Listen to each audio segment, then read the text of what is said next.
But I think the development of full artificial intelligence will spell the end of the human race.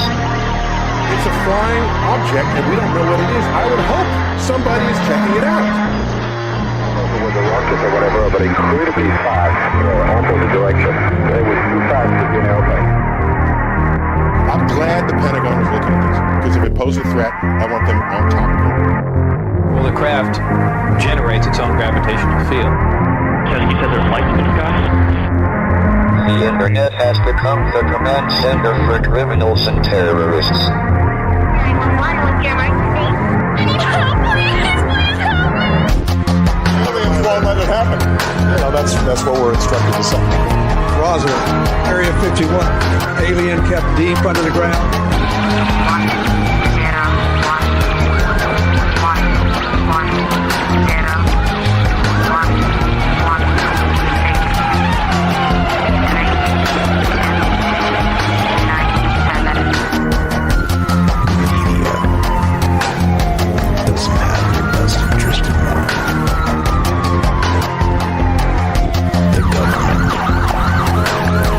self-serving.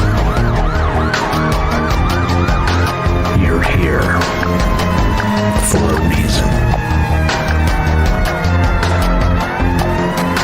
You're listening to Troubled Minds Radio.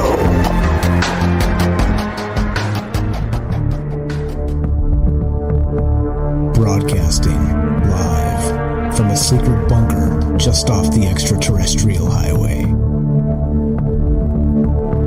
Somewhere in the desert sands outside of Las Vegas. From somewhere in space-time, loosely labeled Generation X on planet Earth.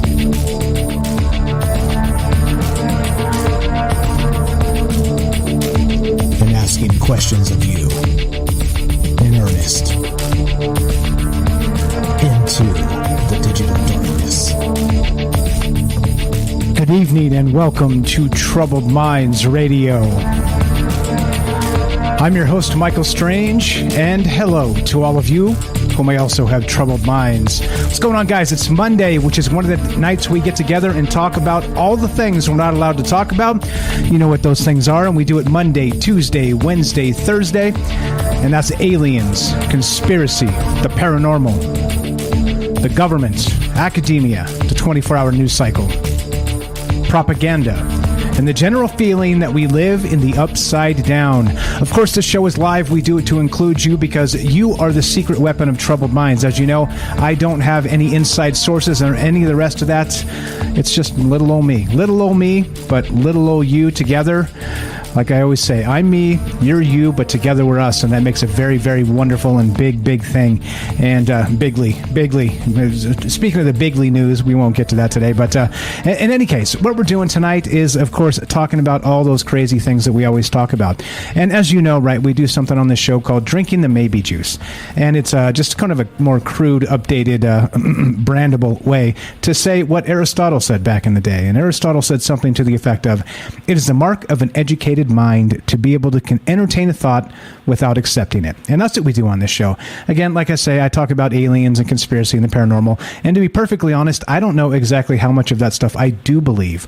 But it doesn't matter because we're discussing the idea of it. The idea of, is this stuff real? If it is, then, well, what would that be like? Or do you think it is real and all the rest of that? So if it is, that's fine. And that's what we're all about. It's about kind of sharing ideas. And, hey, maybe you've seen let's say, an alien symbiote. Maybe you've got one inside of you. Well, if so, you're in luck. Well, maybe not in luck, but you're in luck tonight because we are talking about alien symbiotes tonight. And so, like I said, the secret weapon of troubled minds is you, and it's the whole reason we've always done this show live, is to just have a conversation with people, right? Again, you know, the whole free speech and all the rest of that stuff, and people get so super mad, and, you know, they're like, you can't say this, you can't say that, right? I kind of like to hear people's ideas, you know, and if they're ugly ideas, they are. And guess guess what? No amount of banning speech will ban all of the ugly ideas, by the way, because that's Orwellian. That's thought police. That's stuff we don't want. My opinion, what can I say? I don't know. Like, I'm just not sure how that gets mixed up into, let's say the Elon Musk news of buying Twitter and all the rest of it. Clearly and obviously a lot of that stuff, and I'm digressing a little bit, but in the version of speech that I see as a free speech purist in those terms is people are going to say ugly things, but they shouldn't go to jail for it. Sure, it's like how do we outlaw being stupid, right? Anyway, I'm digressing quite a lot, so we're not going to talk about that news today. We're going to talk about some other news because, well, that's what we do. So before that digression, I was onto something, and onto something means together we're us, and you are the secret weapon of troubled minds as we stream on Rockfin, YouTube, and Twitter, and we're broadcasting live on the Fringe FM, of course, and we're taking your phone calls. So you want to be part of the discussion tonight, which of course is, yes, you got it, alien symbiotes. And what does that even mean?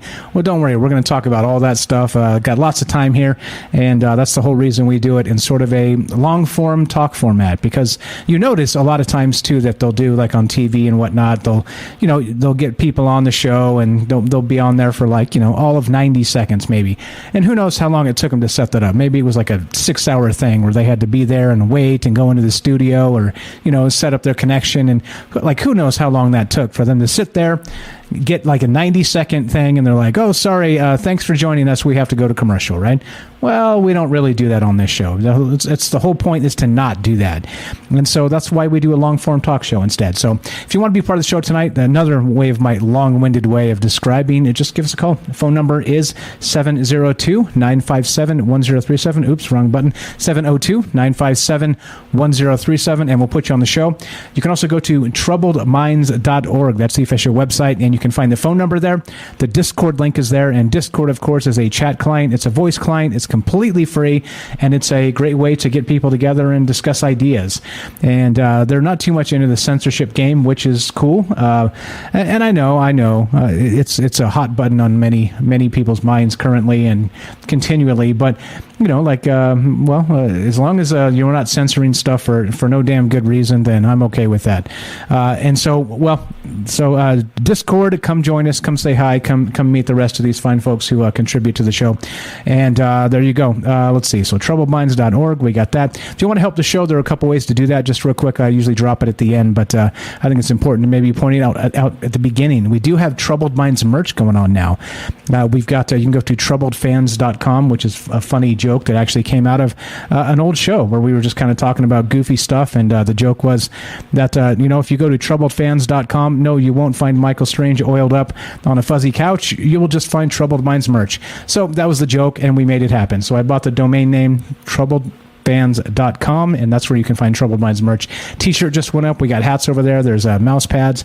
There's stickers and more stuff coming. So do check that out if you're into Troubled Minds merch and want to support the show. All right. What else do I got? Okay. Other thing, we are streaming, again, like I said, Rockfin, YouTube, and Twitter, and, of course, broadcasting live on the Fringe FM. Please join the Fringe Discord over at fringe.fm/chat, and it'll give you a direct invite. And, again, it's completely free, part of the other program, Discord. It's not two different programs. And also download the Fringe app. You can find that at your app stores. That's going to be Apple or Android. It's completely free as well, and it's the easiest way to listen to Troubled Minds, like if you're on the road or you prefer audio only or what have you. Easy peasy, just smash the play button at 7 p.m. Monday through Thursday, and you'll get me, you'll get us, you'll get Troubled Minds, and you get all the rest of the great programming that goes along with Fringe FM. All right, let's do it. Let's get to this. Now the crazy part is this, all right? The news is just, it's unbelievable clickbait news cycles, and it's always, ancient astronaut theorists say yes, right? That's part of these crazy news cycles. And as part of that, I find it interesting and fun and compelling and all the rest of that to maybe speculate on some of these clickbait headlines, because, well, that's what we're doing tonight. We're going to start here. Let's begin here. We talked about this last week, but I think there's a lot of ways to take this. This is from the techblog.com, and that's Teche, T-E-C-H-E. That's funny. That's what happens when you can't get a real domain. You have to like get the Teche. You add the E to the tech blog. Anyway, this, right? Harvard scientist Avi Loeb believes interstellar object that crashed into Pacific Ocean in 2014 may contain alien technology. All right. Now this is hot off the press. We did talk about this a while ago, last week even, but kind of in a different context. I think it's important to point out that if we have, I don't know, interstellar objects smashing into Earth, that, well, what could be on it, right? What could be on it? What's up, guys? I see in the chat. Discord censorship. Yeah, you guys are too hot for TV, I guess.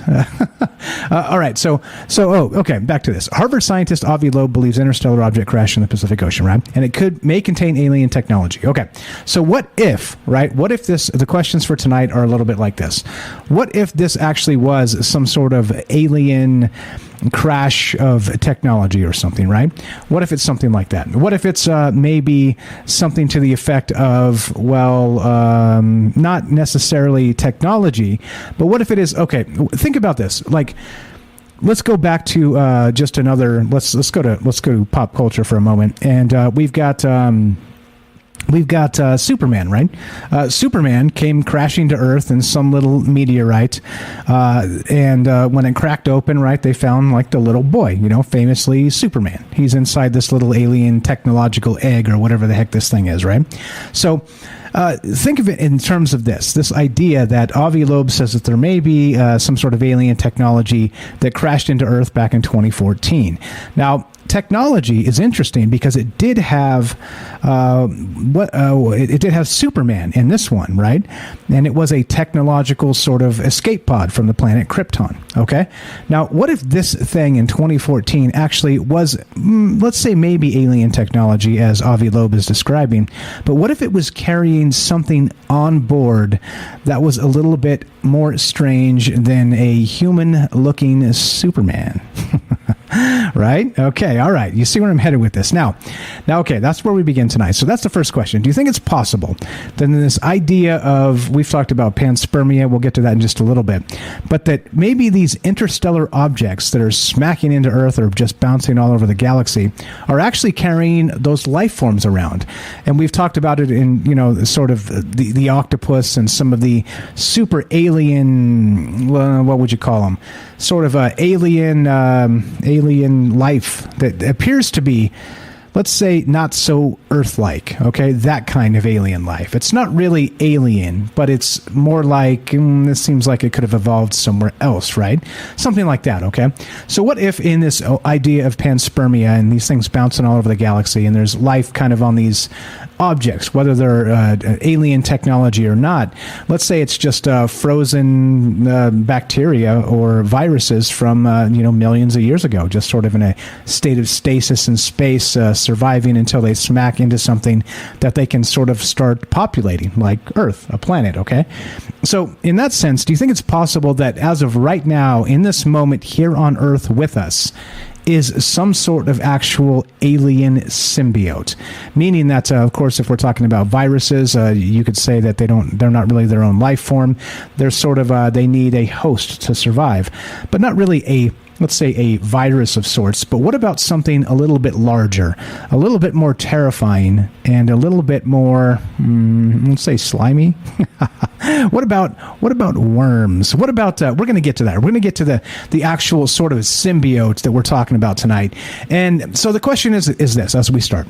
So do you think it's possible that here on Earth already there are maybe some alien symbiotes out there that, whether or not they're attached to humans or animals or what have you, that they exist and they came from who knows how long ago? That's going on. What's up? Hey, turn your volume down. Hey, what's up, man? What's up, Mr. Mission Control?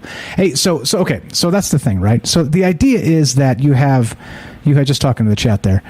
So you have this idea, right? That the if we have these maybe symbiotes already on Earth, are they here and maybe already locked into us? Maybe linked into us in or maybe sort of kind of hitchhiking on animals, mammals or otherwise. I don't know. So do you think that's possible? That's the first question. 2, if so, what do you think an alien symbiote would end up like? later. Adios. Okay, so what would they be? Okay, what exactly would they be? All right, and that's the question here, because I got some ideas of what that actually looks like. All right, I have some ideas, and so looking to hear your ideas as well. 702-957-1037. Click the Discord link, troubleminds.org. And here we go. Of course, we got NASA, Astro. Yeah, I don't know. Whoever that was in the chat was he was popping off the rails there. He was the one popping off the rails. Anyway, astrobiology.nasa.gov in search of panspermia. Now, here we go. So researchers have been working for some time to understand a very long and winding process. And some have sought to make synthetic life out of selective components in energy, right? So we're talking about this idea that signs of life on Earth 3.8 billion years ago have been detected in the rock record, and life forms were certainly present 3.5 billion years ago. So what they're describing here is that the panspermia, in this sense, is from an asteroid, from a comet, or from something that hit the Earth a long time ago and brought life here. And so the question becomes, if that's the case, and we have this idea of panspermia then, or panspermia anytime in the history of Earth, that we also could have, let's say that this happened, life was brought from elsewhere, and then we also have maybe this continues to happen throughout the evolutionary process. Okay, again, assuming we were, pond scum back in the day, and now we're like, living, breathing individuals, and it's all great. And there we go. So there it is. So we got this idea of panspermia, but what if this continues to happen throughout the evolutionary process and brings maybe alien sort of from different places, right? Alien DNA or viruses or worms or whatever else. I don't know what's going on, and that's what this is. I don't know. You tell me. So, all right. So it got me thinking in terms of this. This is the one that actually got me like, all right, this is where we're at, and maybe this is. You sound great. Thanks, APOC. Yeah, everybody's a critic, right? You can't please everybody. Here we go. Science alert. Now I'm going to get the worm off the screen because that's really gross. But check this out. This gets even more wild, right? As we know, right, this idea of, worm infestation. All right, this has been around a long time, and worms have actually been sort of living inside people as this symbiotic parasite, right? Maybe not symbiotic. I guess that's probably a bad way to put it, but a parasite, full-on parasite. So here we go from Science Alert. Study reveals British history's most worm-infested people, and it's not who you think. Yeah. There you go. Here we go. Check this out. So, determining exactly when and why worm infections fluctuated across time could tell us a thing or two about managing infestations today, a problem that continues to affect the health of nearly a quarter of the world's population. There's quite literally a crapload of evidence detailing the kinds of parasites that crammed into our guts at key moments of history. And this one's talking about checking out British history and where these actual maybe worm infestations happened, where they were most prevalent, all the rest of this. And it's pretty telling about we've got these nasty things in our guts and in our brains and all kinds of places. So here we go. Thanks to their hardy and easily identifiable eggs, blood-sucking worms of many different kinds and creeds have been traced in the mess left behind in latrines and chamber pots of the old days, right? This conveys the problem on a general population level, but it doesn't tell us much about the prevalence among individuals harboring them. So they're digging deeper here, looking at the demographics of the intestinal worm infections. And the researchers behind the investigation analyzed the remains of 464 humans buried at 17 sites around the UK, all dating from prehistoric to industrial periods. In more than a quarter of the bodies, they uncovered clear signs of nematodes, or the roundworm, yuck, belonging to the genuses Ascaris and Trichuris, and food-transmitted cestodes or flatworms, the Taenia and Diphyllobothrium latum, something like that. Anyway, by far the most common wiggler was the roundworm, the Ascaris. Even today, this parasite is a common form of infection, making itself at home in around 1 billion people's guts and putting the growth and development of young children at risk. So, okay, so they go into, again, I'm sorry to put the worm on the screen again. That's really gross. Try not to do that tonight, not to put too many nasty worms on the screen. But okay. So this is where this starts, all right? So we have this idea of this sort of infestation of these worms that have been in people for almost ever, right? For as long as we can kind of trace this stuff back. And in that sense, do you think that maybe some of these, well, alien symbiotes of a sort are actually from some other place? And, we've got some ideas like, what's up, Ronald says, digging deeper into the latrine. And that's totally right? What's up, Ronald? What's up, Sherry? I see you over there on Rockfin. How are you? Okay. So then we have these other ideas of alien symbiotes. We've got Venom, right, from Spider-Man. We've got that going on. Everybody's seen that black goo sort of situation with Spider-Man, and he kind of goes into some alien planet and comes back with like this black goo on him that he kind of can't shake, and it just turns bigger and bigger, and then suddenly kind of morphs into that black Spider-Man costume, right? And I think that's pretty wild, in that this is exactly what we're talking about. Maybe not the Venom suit of Spider-Man, but some sort of, well, maybe alien parasite from some other world. And I don't know. So the question again, back to the question tonight. Do you think it's possible that something like this is already here? And maybe they're not living inside of us, but maybe they're also living in other mammals, or maybe in stasis, kind of in the ice or something, waiting for the permafrost to melt, or us to dig a big hole and let them out. Who knows what's going on here, right? But I got some ideas tonight about what this may be in this alien sense of the word. And well, there you go. That's what we're talking about tonight. This the alien symbiote. Yeah, there you go. Now we're off the rails, right? So what are your ideas with this? Is it possible that this is already out there and we're just sort of bebopping along, all right? There's the first thing, and we don't even notice they're there. The second thing here, more questions to layer onto this. What if these alien symbiotes, or again, these parasites, alien parasites even, are somehow affecting the way we think, or our demeanor, our behaviors, and things like this, right? And we've talked about this stuff in regard to, other things like, mind control, MK Ultra, stuff like this, maybe more terrestrial means of mind control. But also, what about the idea of maybe the Archons sort of using our own hatred and fear to control us those ways, right? So it's more of a paranormal or metaphysical sense of control, all right? But what if in this idea here, the alien symbiote, if they're here on Earth, they actually can attach to your brain somehow, some way, your brain stem, something, and they can affect the way you think, your mood, your demeanor, your temperament, and maybe even control your mind, all right? And I got some examples tonight that may blow your mind, but some of them actually are, back to pop culture, back to, if you guys have seen Stargate, that series, SG-1, I'm watching into season 8. It's pretty good. They've got this thing inside of them. It's an alien symbiote, and it's known as a Goa'uld, is how they say it, or a Goa'uld, right? That's how good old MacGyver says it in the show.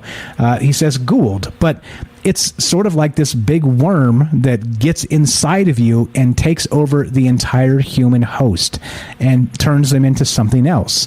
So, well, lots of ideas in actual fiction, but what are your ideas about the real possible situation of alien symbiotes here on Earth? Again, think about Superman.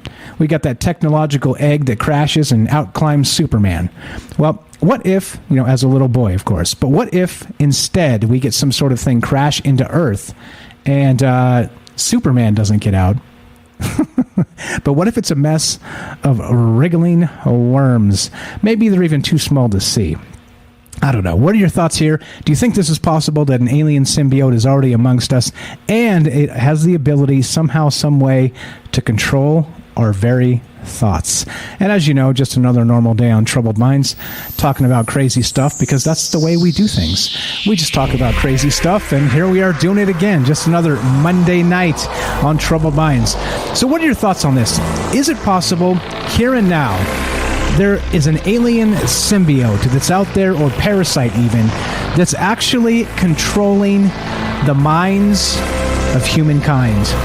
Love to hear your thoughts. 702-957-1037. That's 702-957-1037. This is Troubled Minds. I'm Michael Strange. Don't go anywhere. More alien symbiotes, pop fiction stories, and your theories when we return. Be right back.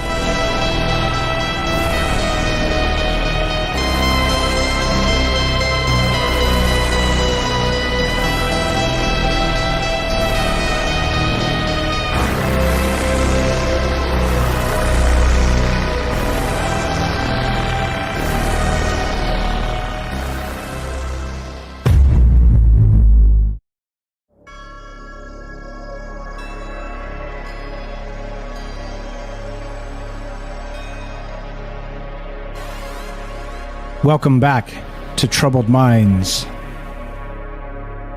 I'm your host, Michael Strange, and we are streaming on Rockfin, YouTube, and Twitter. And we are broadcasting live on the Fringe FM. Tonight, we're talking about the idea of actual alien symbiotes already living on Earth. Bacteria, symbiotes, something that actually takes over the human mind. Do you think this is possible? And if you do, I'd love to hear your thoughts on this. 702-957-1037. That's 702-957-1037. What's up? Raw Vision says, I tried to call, but I heard a lot of different voices and had to jump out. That's just the commercials actually playing on the thing there. So just to let you know, you can pop back in, and if you call during the commercial, that's what you get. You get the commercials playing. But if you call now, you'll get the show. So if you want to pop back in, Raw Visions, just go ahead and call back, and we'll put you on the show. All right, let's go to looks like not exactly sure who this is. Welcome to Troubled Minds. What's your first name? Where are you calling from?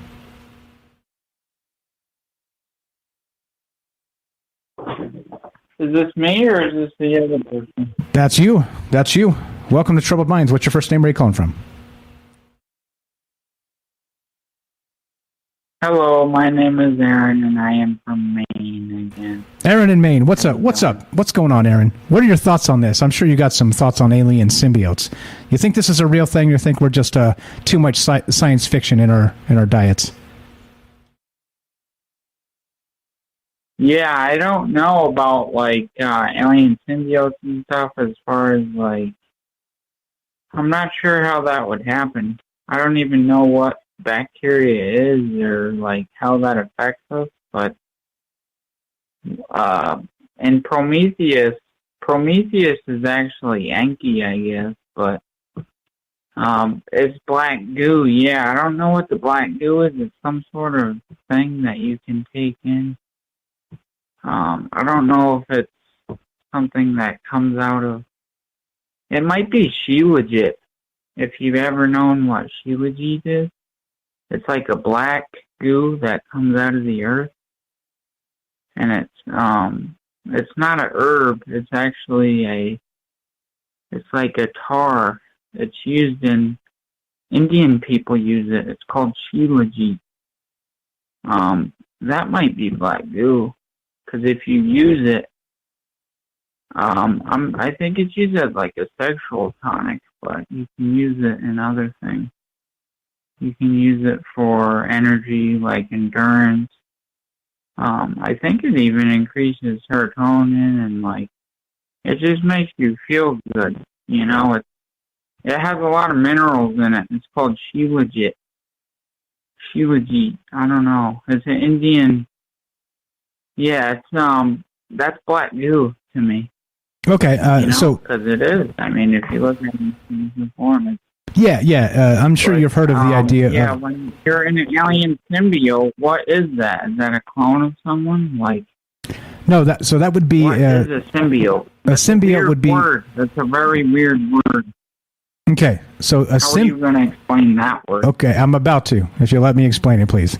So a symbiote, if you've seen the Stargate SG-1 or any of the Stargate series, there's a symbiotic relationship with an alien entity and a human host. Okay, the alien entity looks like a worm, about maybe kind of like a snake, actually, like a short, stubby snake with kind of like a viper face, something like this.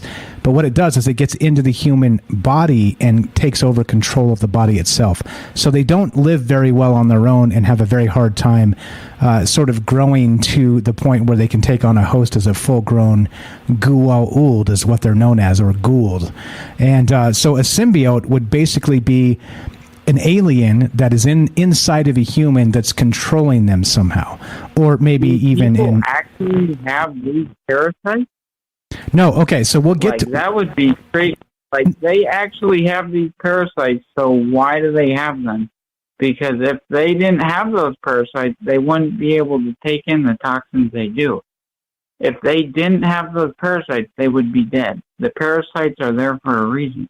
They're actually good. Well, it depends on it does depend on the parasites, but you're correct again, and that's that whole symbiotic relationship where they both sort of prosper. It depends on the parasite, right? Right, exactly. So okay, so that's just the idea. So let's say that a parasite or black goo. I'm sure you've seen X-Files, right? With the idea of that black goo being sort of like the alien. It gets into you and kind of takes you over and takes over your thoughts. Stuff, yeah. Yeah. So something like that, right? It doesn't have to be black goo necessarily, but it could be something else. But anyway, do you think it's possible something like that is here and maybe already in like a huge section of the population, and we don't really know how to quantify it, though it is out there and maybe controlling our thoughts or actions somehow? Do you think that's possible? Like if they found it and they're utilizing it now and deploying it? Or if it's just there, it's always been there, and we sort of assume it's just part of human nature. Let's say we're very warlike, us people. Do people know how to receive it? Well, I don't know. How do people know how to receive it? This is just spitballing here. I don't have proof that this is really happening. I'm asking you, do you think it's possible that it's happening? Yeah, I'm just trying to I don't know how you could find any evidence of this happening. Like, where is the black goo? How is it happening? Are they utilizing it in like a computer or some sort of? Are they going to the temples and putting crystals and turtles and black goo stuff, or like what? Where is it? How do you get? I don't know how you would get the black goo. Like. Let's say, okay, so let's. I was going to save this till later, but there's this thing called toxoplasmosis. All right, Toxoplasma gondii is what it's called, and it's the cat zombie thing. Yes, so you know what this is. All right, now for instance. Well, I don't want to. Okay, no, go. Sorry. Okay, so toxoplasmosis is one of the most successful parasites in the world and is found in almost every type of mammal, goats, cows, pigs, sheep, humans, but it spends its time trying to get into the stomach of a cat, the only place where it can successfully reproduce. Thus, the organism has evolved an unusual life cycle relating to the brains of rats and mice. Rodents ingest little bits of toxo from cat feces, and toxo goes straight to their heads. Once there, it scrambles the neurons around and reverses the animal's natural aversion to cat urine. Soon after, a recently relieved cat returns to the scene and takes its supper, of course, in the form of the rat or the mouse. In other words, the rat plays taxi to the parasite, finding it a new feline host and completing the toxo life cycle. Now, exactly that point. Now, it just like it says there, scrambles the neurons around and makes the mouse no longer afraid of the cat urine smell. You see what I'm saying here? Something like that. Yeah. Right. So that's existed for how long? So you're telling me there's people infected with this bacteria that they say exists. Yes. These people are affected by it. Yes. Not only cats, humans are too. Humans are too. And there's some argument. Okay, here's the craziest part. There's some argument that this once you get this thing known as this Toxoplasma gondii, that it starts to change the way you think and you take on more risky type behavior. So it actually is changing. By some theories, I've never been a cat person, but I'm not judging letter. All right, fair enough. I really aren't. Fair enough. I love cats. I'm just not. Okay, so the zombie thing's coming from them. Okay, let's say that exists. So there's people that are zombies that own cats that are walking around like that. How do they operate and how is it working? That's weird. So there's zombies? Okay. or something. or something. Yeah, there's or something. Anyway, we got a call behind you. We got a call behind you. We got to go. What's your thought here? Urine or something. Do you think this is possible? Is the Or question? urine. I think it's possible. Yeah, like Lyrans. Is that the cat people or? Okay. Well, bacteria might be just like what you want it to be. Like you control it. Like, hey, I have a staph infection. Okay, let's destroy this staph infection with soap and positive energy. Or, I don't Okay. know. It's just like bacteria is like, why does God exist? If he creates a staph infection, it's like, why is God even real? He's just creating bacteria and stuff and like AIDS and all these things. Okay, Aaron. So where did AIDS come from? Aaron, Is that we got a call. We got a call behind you. HIV might be black goo. Okay. All right. Please, if you call, like, don't constantly talk over me or derail to. Aaron, what are we doing? 702-957-1037. Click the Discord link, troubleminds.org. If you're not sure yet and you don't have a take, don't call me without a take. Have something to say, please. Let's go to. It looks like this was the phone call that we had. I don't know what's going on there. Sorry about that, Aaron. If I offended you, I just don't know exactly what to make of that phone call. Welcome to Trouble Minds. What's your first name? Where are you calling from? Hi, is this me? You're up. What's going on? Hey, Mike, this is Rob Vision. What's up, Rob? Calling from Jacksonville, North Carolina. What's up? Welcome to Troubled Minds. What's on your mind tonight, my man? Thanks, man. Hey, I'm a long-time listener, first-time caller, man, but this topic is really, like, blowing my brain up a little bit, and I was the one that put the Super Saiyan Goku comment in the comment section. Okay. About the symbiote and about the black goo, I think that, like, it's... Okay, so you know how in Venom, every time, like, he came up across, like, a sound that was, like, really high-pitched or something like that, it would freak him out. He kind of morphed into, like, a different kind of form, kind of like a fuzzy TV would if it was a signal. You remember that? Yeah, definitely. Yeah. So what if that black goo is kind of like consciousness, and like how consciousness changes throughout history, and how like we, grown to think about different things in different ways. What if it's because like the frequencies that are around it? So like because they're emitting like 5G frequencies and stuff like that now, it's changing the way that people are reacting to life. And this is a lot of maybe juice. I don't want to get nobody drunk off maybe juice, but what if the reason why people are acting so like crazy right now, we feel like we are in the upside down, is because there's like half of the people are being affected because they are part of the symbiote, and half of the people aren't because they don't have the symbiote. So it's like the people who aren't are looking at the people who have the symbiote like, oh, y'all are tripping. But then we have our own conspiracies, and we can see different things that they can't see. So like when you talk to people about certain conspiracies and you kind of see that wall come up and they don't want to talk about it anymore, it's like the symbiote being activated because of the frequency that you're on around that person. Does that make sense? Yeah, you know what they call that? It's actually called the Mr. Smith effect. Have you heard that from the Agent Smith from The Matrix? I'm sorry, say that one more time, man. I'm kind of at work. So That's okay. Sort of like the Agent Smith effect, where if you talk about things that are sort of outside the narrative, it's built in for like Agent Smith to show up and turn into the person you're talking to and say, what do you mean? That makes no sense. Get back to work, right? Something like that.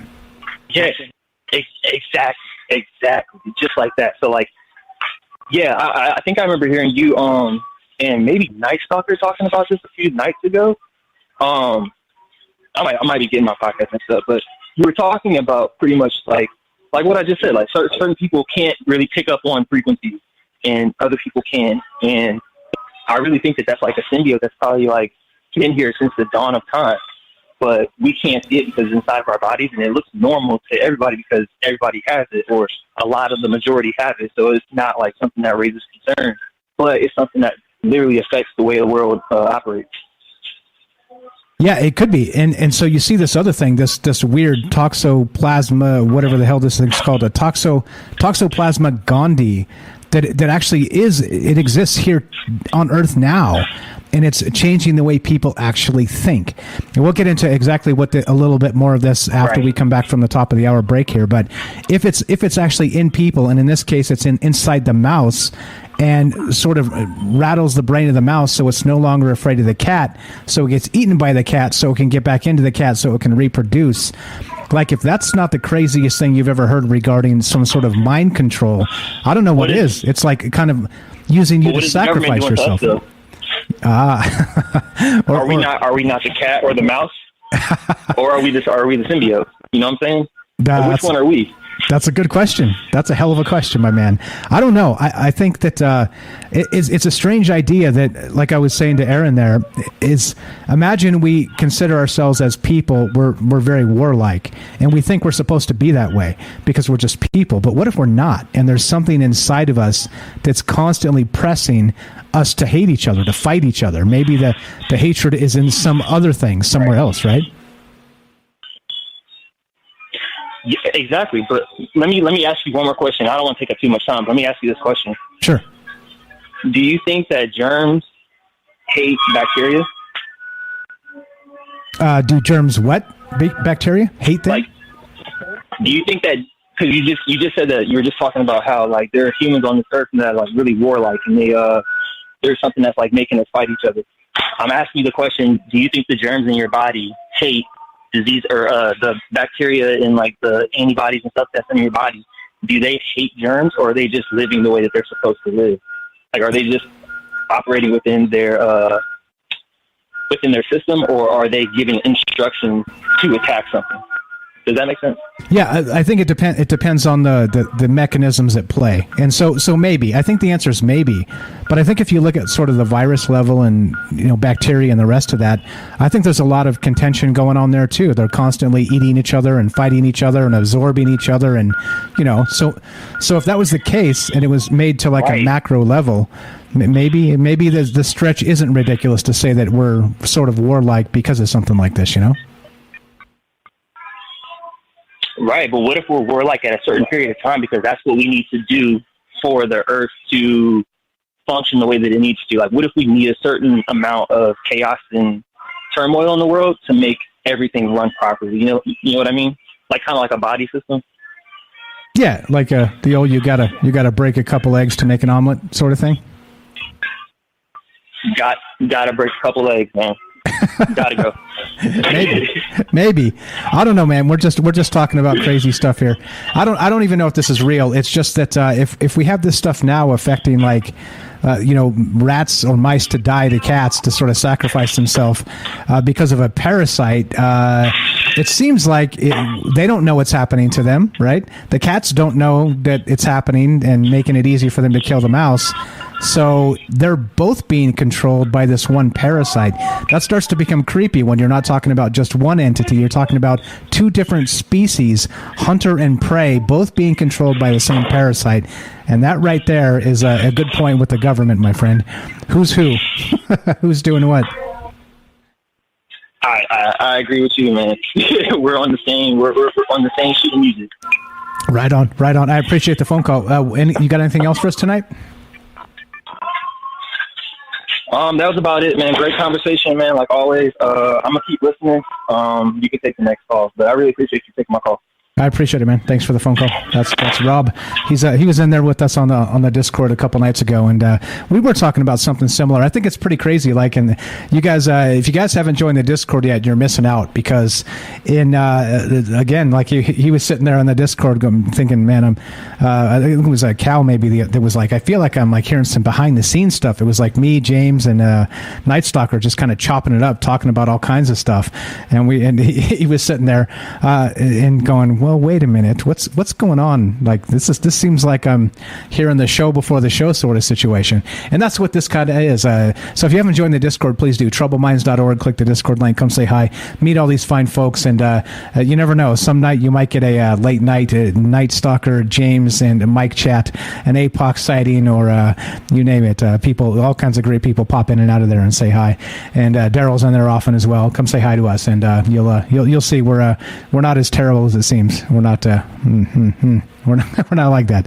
In any case, all right. So, what about this idea of the alien symbiote? Now, back to this thing, right? Now, this toxoplasmosis, and shout out to the mighty Rohan, because I was looking for this. I knew there was some kind of thing that was actually a disease that was controlling people's minds, and this is what it's known as. The Toxoplasma gondii is what they call it, all right?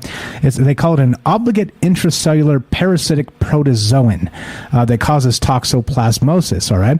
Found worldwide, Toxoplasma gondii is capable of infecting virtually all warm-blooded animals, but felids, such as domestic cats, are the only known definitive hosts in which a parasite may undergo sexual reproduction. You check that out?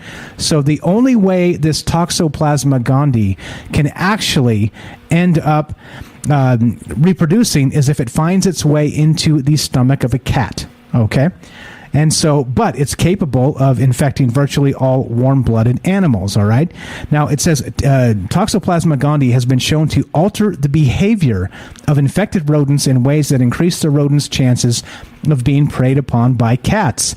Support for this manipulation hypothesis stems from studies showing that Toxoplasma gondii infected rats have a decreased aversion to cat urine, like we were saying earlier. So, I mean, think about that. There's this actual parasite that's built in to take over the mind, or at least, let's say, make the thing, whatever becomes infected, less trying to defend itself, less aversion to a cat urine and things like this, and it has to use that as part of its life cycle to manipulate the rat or the mouse to be less averse to the smell of cat urine, which means it's not on high alert when the cats are around, and so as a result, it ends up dead. But then as a result of it ending up dead and its neurons being jumbled in its brain for this cat urine aversion thing, what ends up happening is this parasite gets back into the cat, into its stomach from eating the mice or the rat, and then it gets to procreate again and create more of the same thing, and you see the life cycle continues. But that's crazy, right? What's up, Cal? That's why cats constantly show you their butthole. Maybe. Maybe. You guys are killing me. All right. So what are your thoughts on this? Like I said, the idea of this thing, and we'll get to how it affects people. There's some theories on how this actual Toxoplasma gondii affects people. But what are your thoughts on alien symbiotes? We're talking about, again, maybe, let's say Venom from Spider-Man. We're talking about alien symbiotes and maybe the Marvel Universe. We're talking about the Goa'uld from Stargate, the rest of that stuff. There's many ways to look at this. We're talking about the black goo from maybe X-Files. What does this look like if you have maybe that Agent Smith effect, like Rob was saying there? Maybe that's what's going on here. Maybe it's built into us and we don't know exactly what's happening. I don't know. You tell me. As you know about me, I don't know the answers, and I'm just trying to have interesting conversations about pretty nutty things. And so, if the alien symbiote exists out there somewhere somehow, what do you think it looks like? Does it actually take form like Venom, or does it take form like that black goo, or is it something else entirely? You tell me. Love to hear your thoughts on this. This is just us doing our thing, talking about crazy stuff on a Monday, because that's exactly what we do. And there we are. The alien symbiotes. Are they already here? And in this case, Toxoplasma gondii is actually scrambling the neurons in the brain of mice to make them, let's say, more susceptible to sacrifice to the next cat that happens to come by. If that's not crazy enough, well, what if that's affecting humans in a similar way? You tell me. Love to hear your thoughts. 702-957-1037. That's 702-957-1037. Well, what are your thoughts? What is this? Is this real? Could this be real? They say it is. They say that people that ride motorcycles are more likely to have this in their system. That's right, I said it. 702-957-1037. This is a Troubled Minds. I'm Michael Strange. Don't go anywhere. More alien symbiotes, your calls, and the Goa'uld when we return. Be right back.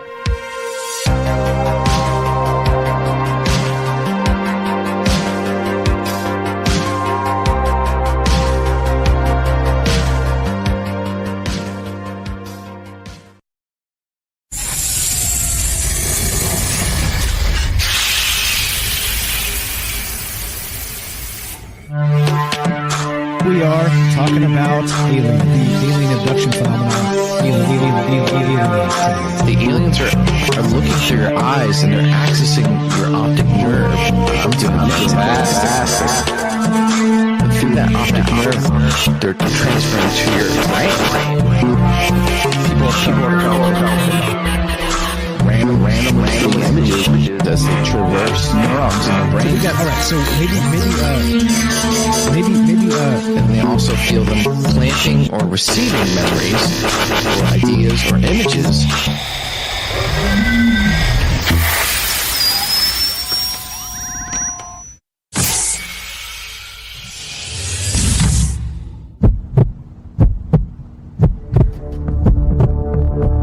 Broadcasting live from a secret bunker just off the extraterrestrial highway.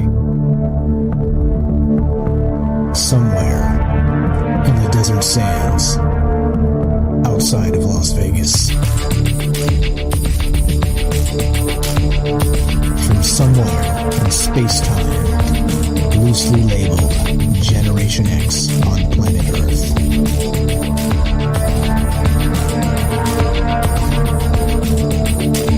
And asking questions of you in earnest into the digital darkness.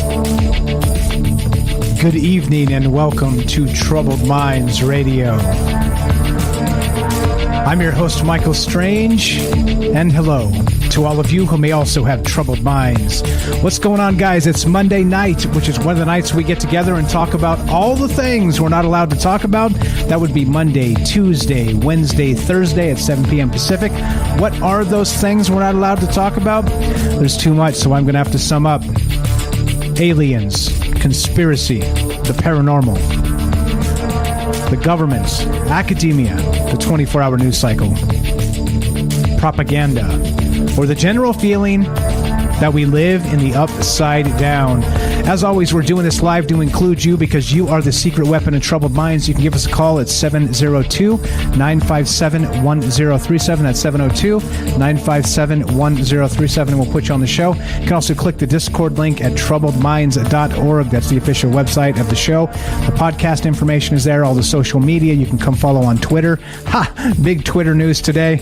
And the reason I rejoice at that, you guys that watch the news show, I was talking about the Twitter on the news show today. We do a news show, Troubled Minds News, on Monday and Friday at 3 p.m. Pacific, exclusively on Twitch. And if you listen to the podcast feed, you guys probably already know because it hits the podcast feed a couple days later. But I was talking about it today, that the Elon Musk news and Twitter and the rest of that, right? And the reason why I'm so stoked about it is because I've been sort of part of that, the class of individuals that are sort of, let's say, censored. They don't like conspiracy theories, right? Because the only conspiracy theories they want in sort of the general zeitgeist is the ones they come up with themselves, right? They'll remember the whole Russian collusion for 4 years and the think about this, by the way. And again, I'm no Trump supporter. Please don't take it that way. The lefty-righty paradigm is just garbage to me. But in one case, CNN was like, "Oh, hey, Russian collusion. The president's a Russian agent."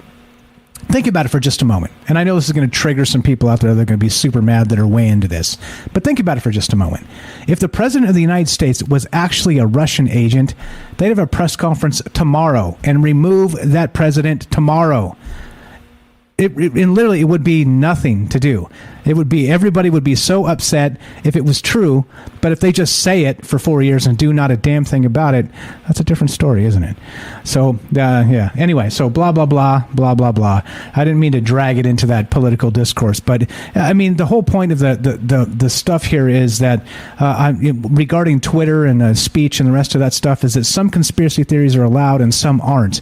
And that's the thing that pisses me off the most, being a semi-pro conspiracy theorist, right? What's up? That one's for Cubes over there on Rockfin. We got that shirt coming, by the way, a t-shirt coming. semi-pro conspiracy theorist. And by the way, you can find t-shirts now on troubledfans.com if you want to help the show out with buying some merch and the rest of that. There's hats and all kinds of other cool stuff over there. T-shirt just hit it. We got more shirts coming, so there you go, troubledfans.com. Anyway, blah, blah, blah, blah, blah. This is not a political show. Don't worry about it. We're not going to talk about that. So, okay, tonight we're discussing this idea of symbiotes, alien symbiotes, okay? And many of you are familiar with this term from, let's say, Spider-Man. Venom, right? Spider-Man and Venom, and that whole deal with the black goo turning into the black Spider-Man suit, okay? Or you may be familiar with this in popular culture, pop fiction, with this other idea of maybe Stargate SG-1 and the Gua'uld, right? Which is sort of like a wormy, slimy, slug, snake-like thing that actually goes inside of the human being and uses them as a host and controls them and takes them over body and soul, okay? And so the weird part is that, there are some actual aspects of, let's say, maybe not these black goo itself, or maybe not the actual worm or something, right? Well, there are worms we're going to get to. We talked about that when we started tonight, which are pretty scary, that live inside of us. But there's another thing, too, called this which is pretty insane, this Toxoplasma gondii, all right? And again, it's one of those things where it infects. So it gets into it can only reproduce in the stomach of a cat for some reason, all right? Though it affects mammals the world over, it can only reproduce in the stomach of a cat, all right? So it has to trick the cat into taking it back into its stomach, all right? Reproduces in the cat defecates, the mice nibble on the cat poo, and then this thing gets straight to their brain, the mice and the rats, and it jumbles the neurons in their brain to make them more susceptible to being eaten by a cat. Okay, because if it didn't have that actual thing to make mice, let's say, more risk averse, or more daring, or more, let's say, less on guard when they should be, then it couldn't get back in to reproduce itself in the stomach of the cat. So it jumbles the neurons in the brain of the mice or the rats. They become crazy mice or crazy rats, and then they get eaten by the cat again, and the life cycle continues. But notice how sick this is. It's not just manipulating one species, the mice or the rats, it's manipulating both species. And again, the cat's going to eat the mice and the rats anyway. But you see, it found a nice symbiosis of two species it could manipulate in just such a way that it can continue infecting things the world over, right? You start to see where stuff is sick, right? Stuff is sick. And this is what I mean. So the question tonight becomes this, right? Do you think it's possible that the alien symbiote are already here? Because in terms of this Toxoplasma gondii, the mice and the rat don't know they're infected by it. Their behavior changes slightly and makes them more susceptible to being eaten by a cat. However, they do not know, at least as far as we're aware, that they have symptoms, or else if they did, they would survive more when the cat's around. You see what's going on? So my question tonight is this. If there's parasites here on Earth that can do something like this to not only manipulate one species, but two species at the same time, what about something that's in the human population that's changing the way we think? What about the alien symbiote? Do you want to be part of the show tonight? Of course, we're broadcasting on The Fringe FM. We're streaming on Rockfin, YouTube, and Twitter, and love to hear your thoughts. 702-957-1037. That's 702-957-1037. We'll put you on the show. It's as simple as that. Or you can click the Discord link at troubledminds.org. And so the question becomes, do you think it's possible, actually possible, to have some sort of alien symbiote out there doing the things that we're talking about, when we have this one thing manipulating the cat and the mouse life and death cycle to get back into the stomach of a cat? Pretty wild stuff. Let's go to James in Michigan of Salcedo Paranormal. What's up, my friend? How are you tonight? I'm okay. Can you hear me? Loud and clear. Always on point with the audio, James. Thanks for testing beforehand and all that. Actually, he's got a show right beforehand, so thanks for testing right beforehand. You're the best, bro. Well, what do you think? What's your idea here? I know you're into Marvel Comics and you know a little bit about Spider-Man. Not a lot, but do you think it's possible this symbiote control is happening somewhere in the, let's say, human population? Well, it's funny. I'm going to bring up something I brought up a little while back for another episode. Excuse me, but it kind of fits. Again, we had that first what was it? Interstellar thing that crashed, or that would have crashed to Earth's surface in 2014. Correct. Yep. And I mentioned a story from Lovecraft, Color Out of Space, or something like that. I forget the exact title now. That's right. Yeah. Where something comes down from space and crashes into the Earth, and then eventually seeps into the Earth, but then it also makes the animals on a farm sick. And the people as well, because it gets into the water on top of everything else. Okay. So it infects the animals through the same idea we're talking about here, sort of that panspermia, the black goo, whatever this thing is, it starts infecting the animals. What happens after that? Well, eventually they all end up dying. So that's the only part that doesn't really fit in a way, I guess, unless this, whatever this is, goes back into the Earth and continues to spread. This is not what happened in the story necessarily. This is just kind of taking it from that point. Although there was still some that was said to be left in the ground, slowly, very, very slowly spreading throughout the land in the area. So kind of does, it's almost like the ultimate symbiosis, because it's not even just the creatures, the living beings, or the animals or people, it's the entire area, the planet itself. Small scale. Yeah, small scale. I know you've seen some of the X-Files, at least anyway, but they had the movie Fight the Future, where they actually went and found the source of that black goo. If you guys are not familiar with the X-Files, the black goo was an alien, and it was like a black oil that once it got inside the body, it would take you over in the same way we're talking about here, of like the Goa'uld from Stargate. Once it got inside of you, it would turn you into some other thing, some other alien, some other sort of mind control thing where you still have your two arms, your two legs, you're stomping around like a person, but you're being controlled by some sort of alien presence, like the Borg or something like that, like some sort of hive mind, right? But what else you got? What are your other thoughts here? So great point there, because we did talk about this same story last week. But I think in terms of this, with the alien symbiotes and this weird toxoplasma gondii, this kind of takes on another meaning for a alien invasion, doesn't it? It does. It does. And who knows where this comes from. And that can kind of lead to the whole thing with Venom from the comics. I can go over that real quick. I know more of the origin story than I know everything else that happened after. Sure, go right ahead. And there's someone else that I'm thinking of that you probably know who I'm thinking of that knows comics better than I do, but I haven't heard anything about him just yet. So, and that's okay. He'll pop in shortly. I have faith. Yeah. I mean, then he can, he'll be able to fill in more blanks on that. But I can at least kind of go over the origin. So there was this huge fight that was set up on an alien planet between a lot of the heroes and the villains from Earth in the comics. And, of course, during this battle, Spider-Man's costume was pretty much destroyed. But there were other people on the team that were, he noticed, got their uniforms or their clothing and everything repaired, and he asked how that could be done. And they pointed over to a couple of platforms and said, oh, you just go and stand under one of those, and the technology here somehow just repairs everything.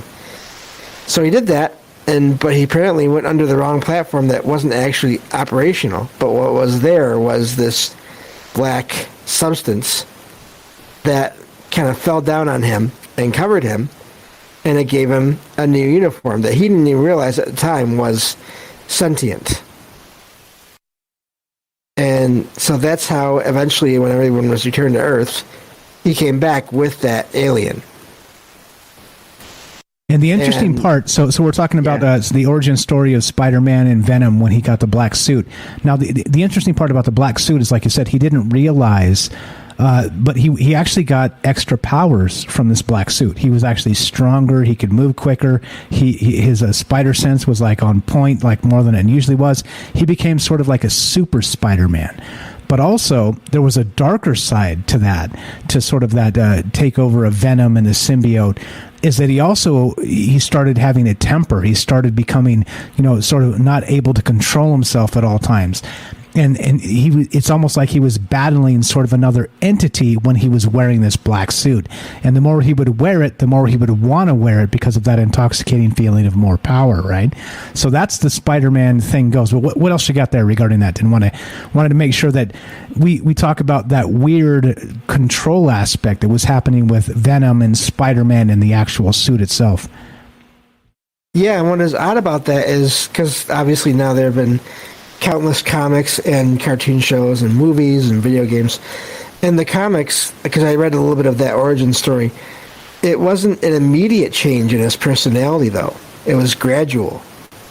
It was subtle. It didn't take place all at once like you see in some other movies and, because, obviously those are things that have a limited time span that they run for, But in the comics, these have been going on for decades.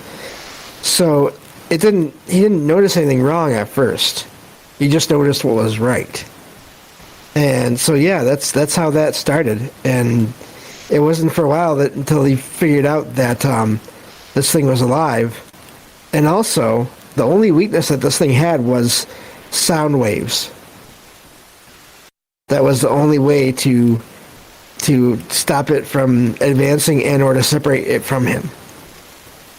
Right, which is eventually how in both the movie there with Garfield and that whole bit, and also the comics and other, like you said, video games and everything else. That's how he finally was able to separate, because the symbiote Venom, the black suit of Spider-Man, ended up basically almost taking him over. It got to the point where it was a fight for the body of Peter Parker, of the actual identity of Spider-Man. But again, in sort of a sense of, well, Spider-Man becoming not the good guy, but the bad guy, right? Right. And then what is also something that I think is key in this is after the symbiote was separated, it did separate, when it went on to another character, which was it wasn't Flash, it was Eddie Brock. Eddie Brock. In the comics. Nerd. And the thing is, once it went to him, he suddenly knew everything that symbiote knew. So he knew Peter Parker is Spider-Man, which no one else knew. So that caused all kinds of problems in and of itself. Yeah, but then he wasn't necessarily like Peter Parker principled, trying to do the right thing. His uncle got killed by he blamed himself. The whole that whole origin story. But so Peter Parker was very principled in a good way, and that's where he started to realize he was being taken over by Venom, this symbiote. But again, Brock, on the other hand, was less. He was more like he wanted the power. He felt in, like I said, only noticing the good stuff. He noticed the bad stuff too, but he embraced it. He didn't fight it. He allowed it, right? Yes, for a time. That's the other thing. The symbiote, they're not all... It's not quite like a hive mind in that they can change. The symbiotes themselves, their personalities, their minds... they have thoughts. They can decide to do things different than they've done before. This is getting more into territory I'm not as familiar with in the comics, but I know that it didn't always stay with Brock. It moved on to other people, other characters in the comics, and through various methods. And just again, that's not as important here, but yeah, it continued to evolve and change as it tried to bond with more people. Exactly, and learned more things. It was like absorbing knowledge, absorbing again, probably the good things about people, but also the bad things about people. It was turning into its own monster, which again, and that's what it ended up becoming. Right? It's sort of this black goo started sort of as like this inert like stuff that would just happen to be there, and then it kept sort of like let's say even like sucking the power out of people in kind of creating its own monster. Yep. Yeah. So it really did evolve over time from, just basically a plot device in a story to, its own character and its own race of its own species of characters. And which again, that's getting further out of where I'm familiar with, but I've seen the covers, here and there over the years. So it's a major that is still a major force in the comics today. Just based on that one idea. Yeah, I'm more familiar with the old Venom as well. Like I got to the point where I stopped buying comics there because I got a little too old and they got a little too expensive. Yeah, right. We're talking about alien symbiotes tonight. This is James Salcedo, a good friend of mine. He's got a podcast called Salcedo Paranormal. What do you know, James, about the Gua'uld? Do you ever watch Stargate or any of the rest of that? I never did, unfortunately. Never got around to that. By the time I saw it, it was already in the middle of the show, and of course, this was in the days before any kind of streaming services, where I could just go back to the beginning, So I never really got into it. I've seen bits and pieces of it, but I did want to bring up too there's a symbiosis type thing in Star Trek as well. Sure. Go right ahead. We got about 3.5 minutes. Yeah, 2.5. Okay, and I don't remember the name of the. Now I'm blanking on the name of the species, but it was featured a lot in DS9, Deep Space Nine. I don't know if you saw much of that. Dax. There was a symbiote that was basically always took the last name of Dax, and it combined with different people throughout, really centuries. I mean, decades into centuries. And so, and there were good ones and there are bad ones as well in that. So, it does seem to be something that has popped up in fiction a lot over the years.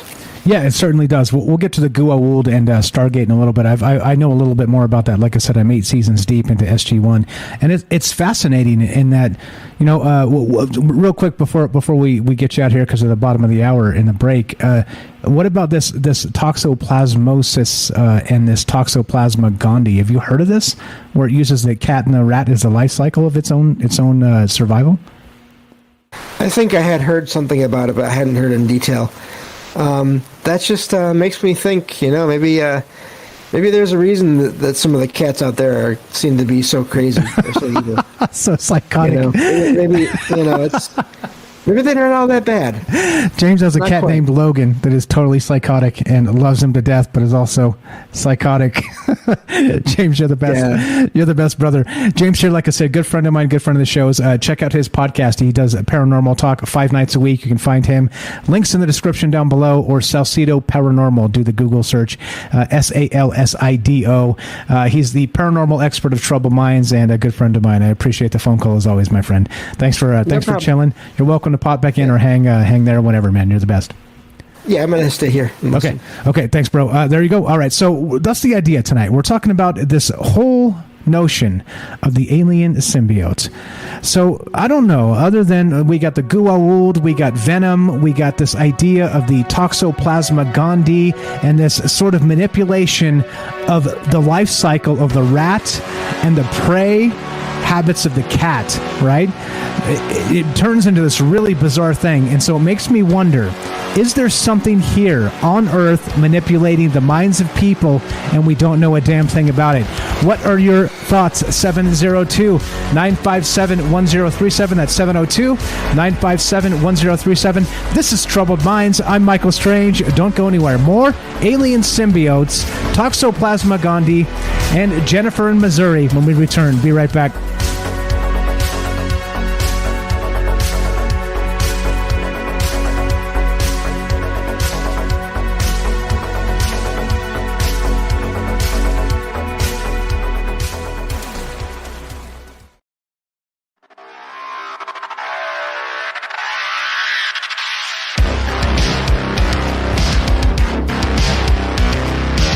Welcome back to Troubled Minds. I'm your host, Michael Strange, and we are streaming on Rockfin, YouTube, and Twitter, and we are broadcasting live on the Fringe FM. We're taking your phone calls tonight as we discuss this idea of the alien symbiote.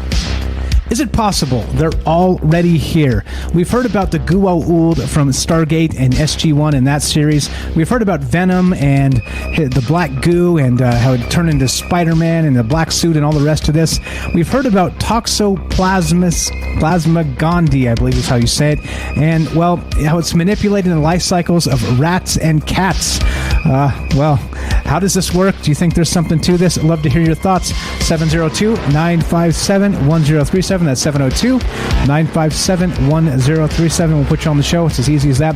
Now, I don't know. I think regarding this idea of, let's say, a life cycle of manipulation. That's what this would be, right? So we're talking about manipulating the life cycle of entities, of animals, of mammals, of sentient beings. And this back to this real quick. So now this gets even more weird, right? This, if you go back to this Toxoplasma gondii, and again, shout out to the mighty Rohan of the Exiled Minds podcast.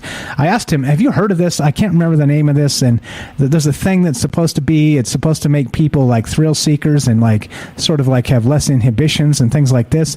And he knew exactly what I was talking about, and he sent me the stuff and said, "This is exactly what you're talking about." And this is it. It's called Toxoplasma gondii. All right, here you go. There's the Wikipedia. Links in the description down below as always. Look at this. This is pretty wild, right? Here's the important part to know. It's an obligate intracellular parasitic protozoan that causes toxoplasmosis.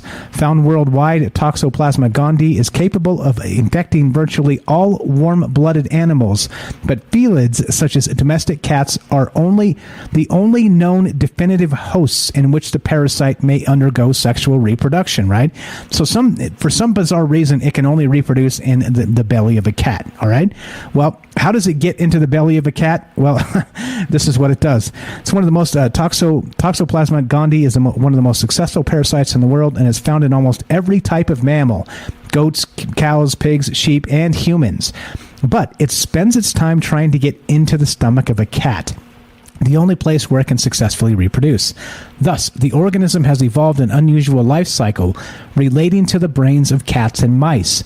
Rodents ingest little bits of toxo from cat feces, and toxo goes straight to their heads. Once there, it scrambles the neurons around and reverses the animal's natural aversion to cat urine. Soon after, a recently relieved cat returns to the scene and takes its supper, and of course in the form of the cat, the rat or the mouse. In other words, the rat plays taxi to the parasite, finding it a new feline host and completing the toxo life cycle, all right? But this gets even more weird, right? Super more weird, right? What's up? Suntoke says, "I'm skeptical of this Toxoplasma gondii." You should be actually, because is this real or not? There's actually some talking about this in which people don't believe this is real. All right. So here we go. We're going to go to this. Now, this is the weird part where they talk about humans. Now, it says, now what does the toxoparasite do that could possibly relate to soccer performance? Because in this article, you'll never believe this. This is from Slate. And it's titled "Landon Donovan Needs a Cat." And of course, Landon Donovan, if you're not into sports ball, is a actual soccer player for the American soccer player. This goes all the way back to July of 2010. And this is talking about how Toxoplasma gondii actually, in areas of the world that have a higher representation of this in the population, tend to have better soccer teams. Okay, but of course it's not like, again, it's a fascinating article, links in the description. It is Slate after all, so roll your eyes because it's Slate. But it was Slate in 2010. It's not Slate in 2020, which is a very, very big difference. But it's okay, we'll give him that much credit. But in any case, right, so the whole idea is that this Toxoplasma gondii actually manipulates the life cycle of the rodent and the cat so that the rodents become more actual susceptible to being attacked and killed and eaten, right? So that this Toxoplasma gondii can, let's say, become mate or reproduce in the cat's stomach. Okay, and then so we have this idea that soccer players, right, with a higher representation of this Toxoplasma gondii in their populations tend to have better soccer teams and win more World Cups. And they say that Brazilians, something like a huge percentage of their population, has this Toxoplasma gondii, which, well, soccer, Brazil. Anybody know a thing about it? All right, now check this out. This gets even more weird. It says, now what does the toxoparasite do that could possibly relate to soccer performance? All right. Not much is known about its impact on the human brain, but there are clues. We know that infection increases testosterone in male brains, making them more likely to get into car accidents, more attractive to females, and more prone to being jealous, dogmatic, and dismissive of authority. Evidence even suggests that motorcyclists are more likely to have toxo. Check that out. And I got that article as well. Can you believe this? Yeah. The pill that could cure you of motorcycling. And we'll get to that shortly. So they're saying that it is something like the James Dean effect, right? All right. And then it continues. Generally, males with toxo are more aggressive and less inhibited. Keep in mind that FIFA, which is, of course, that would be the soccer, in line with most sporting organizations in the world, bans testosterone supplements of any kind. But they do not ban Toxoplasma gondii. And if toxo increases testosterone levels, we may be dealing with a form of inadvertent cultural doping. What in the world? Are you kidding me? What is this, right? This is pretty insane when you think about this in terms of, well, the larger aspect of, are we actually being controlled somehow? All right, remember, Toxoplasma gondii is a parasite. It is a bacteria that actually manipulates rats and mice to be more susceptible to being caught by cats, right? And, well, in that sense, we're talking about alien symbiotes. And is it possible, actually possible, that we're being manipulated by something similar? Because would you imagine the mice or the rats know they have it? Well, if they knew they had it, they'd probably get caught by cats less. You see? There's something going on here, and it seems super, super bizarre. So what do you know about this? What do you know about the Goa'uld, which we'll get to in just a moment here, and of course, Stargate SG-1 in the Stargate series? What do you know about... Wait, Algo, what's up? Wait, I ride a motorcycle. Well, maybe that's it. Maybe that's it. So a little bit of weirdness here going on, right? But what about so it got me thinking in terms of, okay, is there actually this idea of an alien symbiote amongst us already? Among us, maybe it's already here. Maybe it's already here. Maybe, again, like the cats and the mice, they don't know they're part of this life cycle. Again, think about that. One bacteria, one parasite is actually manipulating the life cycle of two different species, a predator and a prey, in one cycle. You see what's going on? So it's found a way to step sort of outside of itself into some other thing. What's up, Danny? What's up, Algo? How you guys doing? No, I mean, and this is it. I don't know. I think, like Rob said, maybe the Ancient Smith effect. What's going on here? What's up, Matt? Maybe God is putting together a soccer team. Maybe. I don't know. It seems wild, though, doesn't it? So if that's the thing, and again, if you go to, just real quick to look at the mainstream version of this, which again, right, take it for what you will. It says, here we go. Here are the actual symptoms of what they call Toxoplasma gondii, and this is from mild flu-like symptoms occasionally occur the first few weeks following exposure. Otherwise, symptoms are not readily observable in healthy human adults. This asymptomatic state of infection is referred to as a latent infection and has recently been associated with numerous subtle yet adverse or pathological behavioral alterations in humans. See that right there? That's what that says right there. And that's from Wikipedia, right? It says, though some newer studies found this association to be weak and concluded, quote, on the whole, there was little evidence that T. gondii was related to increased risk of psychiatric disorder, poor impulse control, personality aberrations, and neurocognitive impairment. Though, of course, all studies, depending on samples and all the rest of this, you never really know what you're getting into. But it seems strange, right, that this idea that the Toxoplasma gondii could actually, cause more testosterone in males. Again, generally males with toxo are more aggressive and less inhibited. The James Dean effect. Keep in mind, FIFA, of course, they ban actual testosterone supplements, but not toxo. So, and then we get this. Okay, so we know that the infection increases testosterone in male brains, making them more likely to get into car accidents, more attracted to females, and more prone to being jealous, dogmatic, and dismissive of authority. I mean, I think that I know the real source, social media. Yeah, that could very well be. So the question tonight is this, right? Again, like I'm saying, if it's bogus, that's fine. We're talking about these ideas as a something. And what about the idea of an alien symbiote? Oh, Twitter. Yeah, of course, Twitter, right? There's Twitter news. Did you guys hear Twitter news today? No, I'm just kidding. Of course, you heard Twitter news. Okay, so the thing is this, right?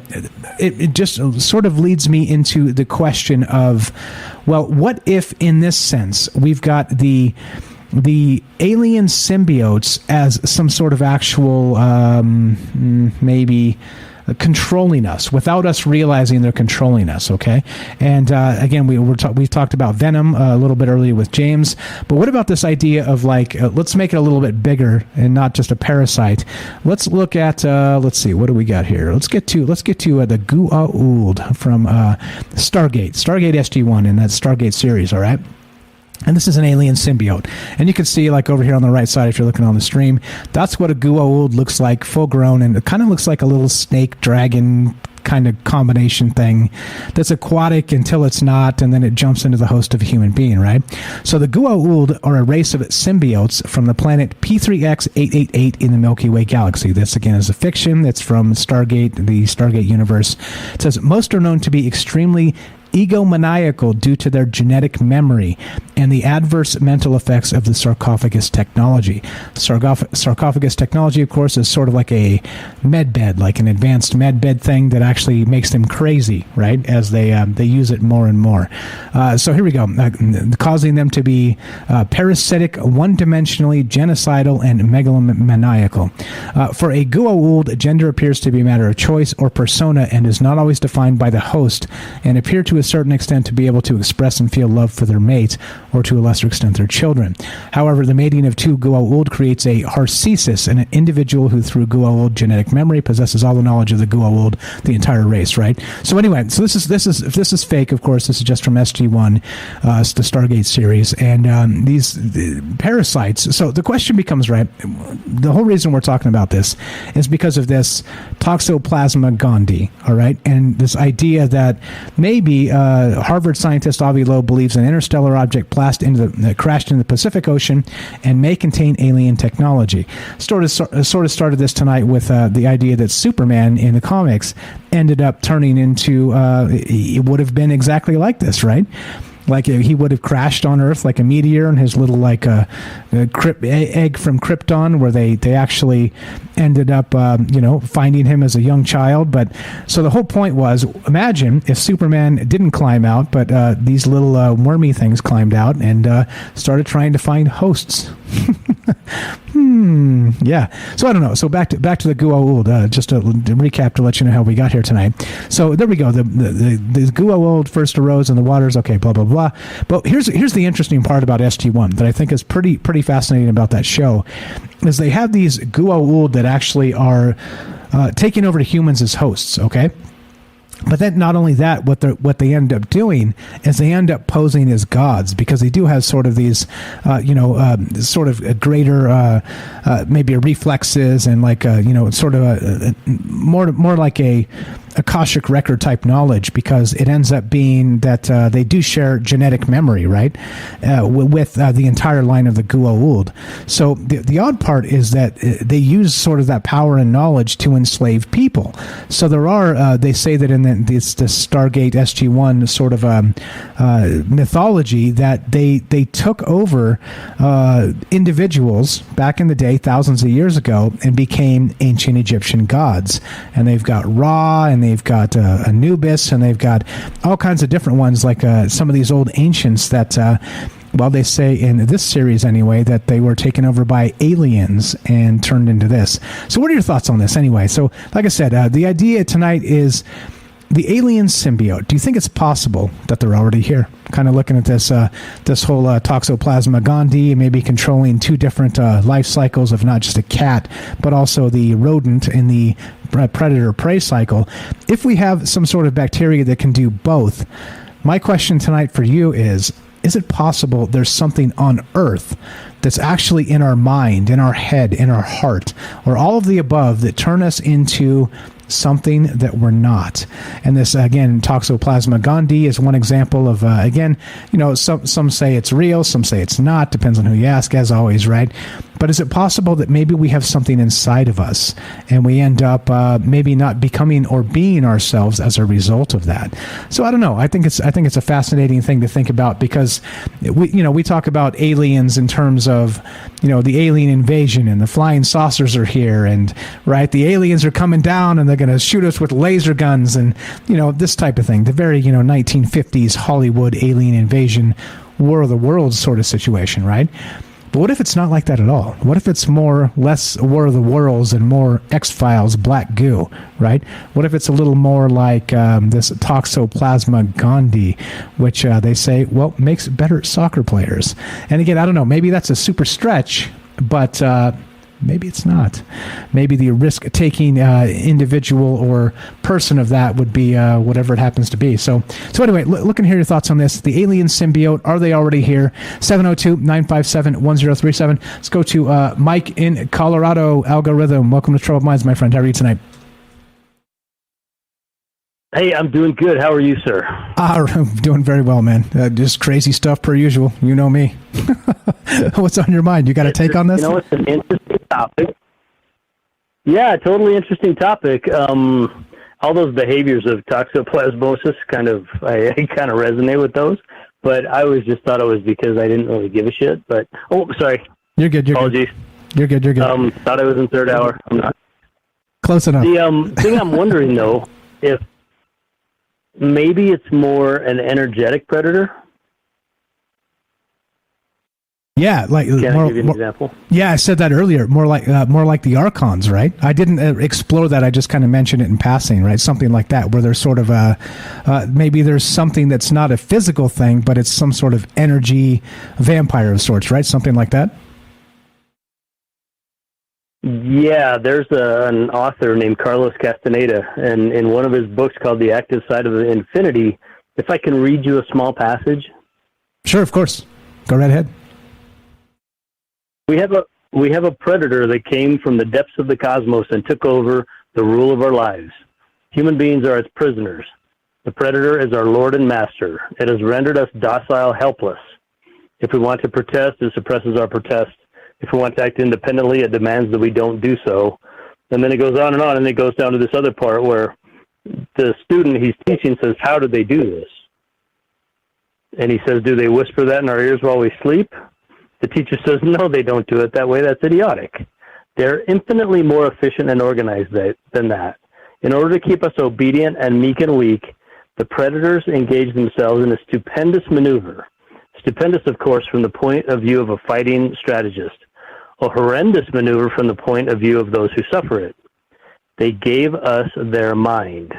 Do you hear me? The predators gave us their mind, which becomes our mind.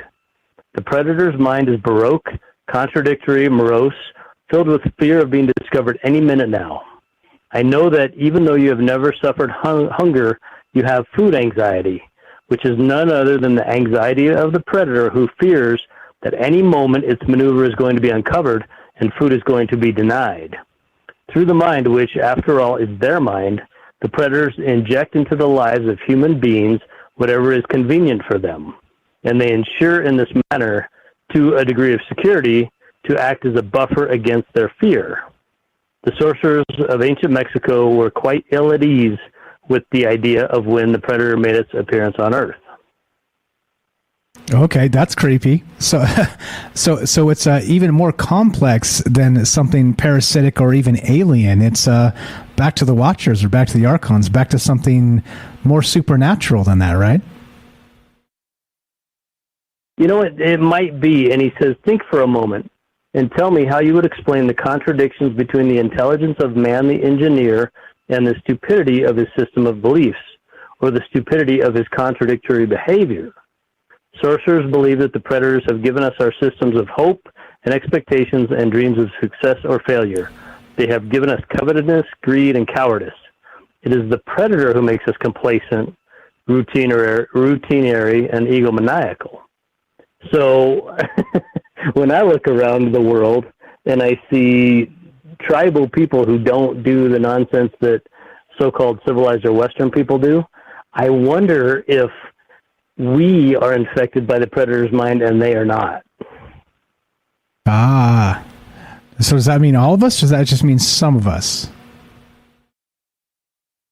Oh, it would appear that if we have those fears and religions and hopes and dreams and they don't make sense and we act in ways that are against our own self-interest, then probably all of us. But if you're an individual who doesn't do those things, then your mind is probably your own and not someone else's. Ah, yes. The old, the Borg from Star Trek, the hive mind. Yeah. Yeah, I love it, man. What's the name of that book again? Carlos Castaneda. I caught the author, but what's the name of the book? It's called The Active Side of Infinity. The Active Side of Infinity. I love it. So you're saying Algo, I mean, it's just a fictional book, of course, but do you think this is possible? We got like a minute or two left. Oh, absolutely. I think it's possible. I think I see it on a daily basis with the way people act. Yeah. Like it's almost like it's infected Twitter in its entirety. Social media. Well, it has, and the agendas, if you and I are old enough to know that our society wasn't agenda-driven when we were young. It at least didn't seem to be, that's for sure. And I think if that's the case, we weren't paying a lick of attention, and I think we're both smarter than that, my friend. I agree with you, though. It didn't seem like it used to be this way. We are, yeah. Yeah, 100%. Yeah, I appreciate you sharing that. What else you got for us? That's all I have. I want to tell you thank you for taking my call. I was doing some reports for work, and I was listening, and I remember in the first hour you did mention the Archon, so I wanted to at least find some time to jump in and share this. So thank you again, sir. You do good work, and I will see you later. I appreciate it very much. Thanks a lot. That's Algorithm Mike in Colorado. Give him a follow. Links down in the description below, and also link it in the chat. Have a great one, Mike. Thanks for the call. Always a pleasure. There you go. Good stuff. Carlos Castaneda. And I think that that's why we need to talk about this stuff. Do you think this stuff is possible? As always, right. I'm not the answers guy. I'm the questions guy. And I wonder if there is something out there maybe manipulating us entirely. Please give Algorithm a follow. Good friend of mine, good friend of the show's. Always doing good work over there on his channel, which, by the way, as far as I'm aware, he's still in YouTube jail for Too Hot for TV type stuff. Apparently he played a meme, Howdy Doody or something, or what? Something. I don't know. He did something that YouTube frowned on, or and this is what I mean. Like, come on now. At some point, right? At some point. Give Algo a follow, and please do. Links in the description down below. Great stuff as always. So as we come to the end of this, it's not up to me. It's up to you. Do you believe there's anything to do with this alien symbiote maybe being real? And if it's not, that's okay. That's totally okay. YouTube jail for 2 more days. All right, cool. Look forward to getting back online there. I mean, so the thing is, I don't know. In the end, I don't have answers here. I'm not the answers guy. If I was the answers guy, like I always say, answers can be super, super easy. They don't have to be, but I think they very much can be if you turn on propagandists, because all they have is answers, right? So you tell me, when it comes to the end of this show tonight, which the bad news is we're done. The good news is, God willing, we got tomorrow and a 3rd hour of Troubled Minds coming up, by the way. You tell me, you think the alien symbiote could be a real thing and possibly already here on Earth? So if you're listening to us on Fringe FM, stay tuned for Joe Roop and Lighting the Void, then the Secret Teachings with Ryan Gable. If you're listening to us on any other platform, including the podcast feed, stay tuned for a 3rd hour of Troubled Minds. And as it ends, be sure, be strong, be true. Thank you for listening. From our Troubled Minds to yours, have a great night.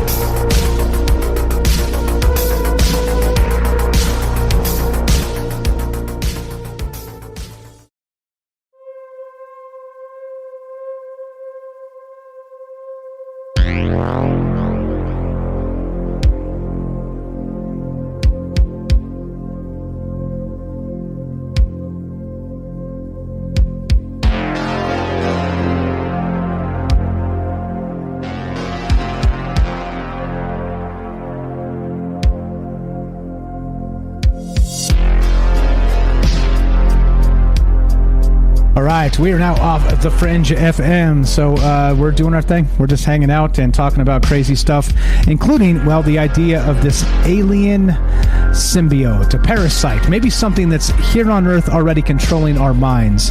We got this idea of I can't say it. What is it? Let's look at Toxoplasma gondii. There you go. I want to say toxoplasmosis. It's Toxoplasma gondii, and that it manipulates not just one life cycle of the rodent, but also the prey cycle of a cat to manipulate that symbiotic relationship into its own twisted reproduction cycle. What the hell does that mean? You tell me. 702-957-1037. Is the alien symbiote real, or is it some, I don't know, let's say, what's up, shout out to Danny out there, some version of propaganda BS from MySpace, if you're old enough to remember what that is. All right, here we go. We're going to take a quick break. 2-minute break. We got Jennifer on the line. Thanks, Jennifer, for hanging tight. Be right with you. More Trouble Minds on the way. Don't go anywhere. 2-minute break. Jennifer in Missouri, alien symbiotes, and your calls when we return. Be right back.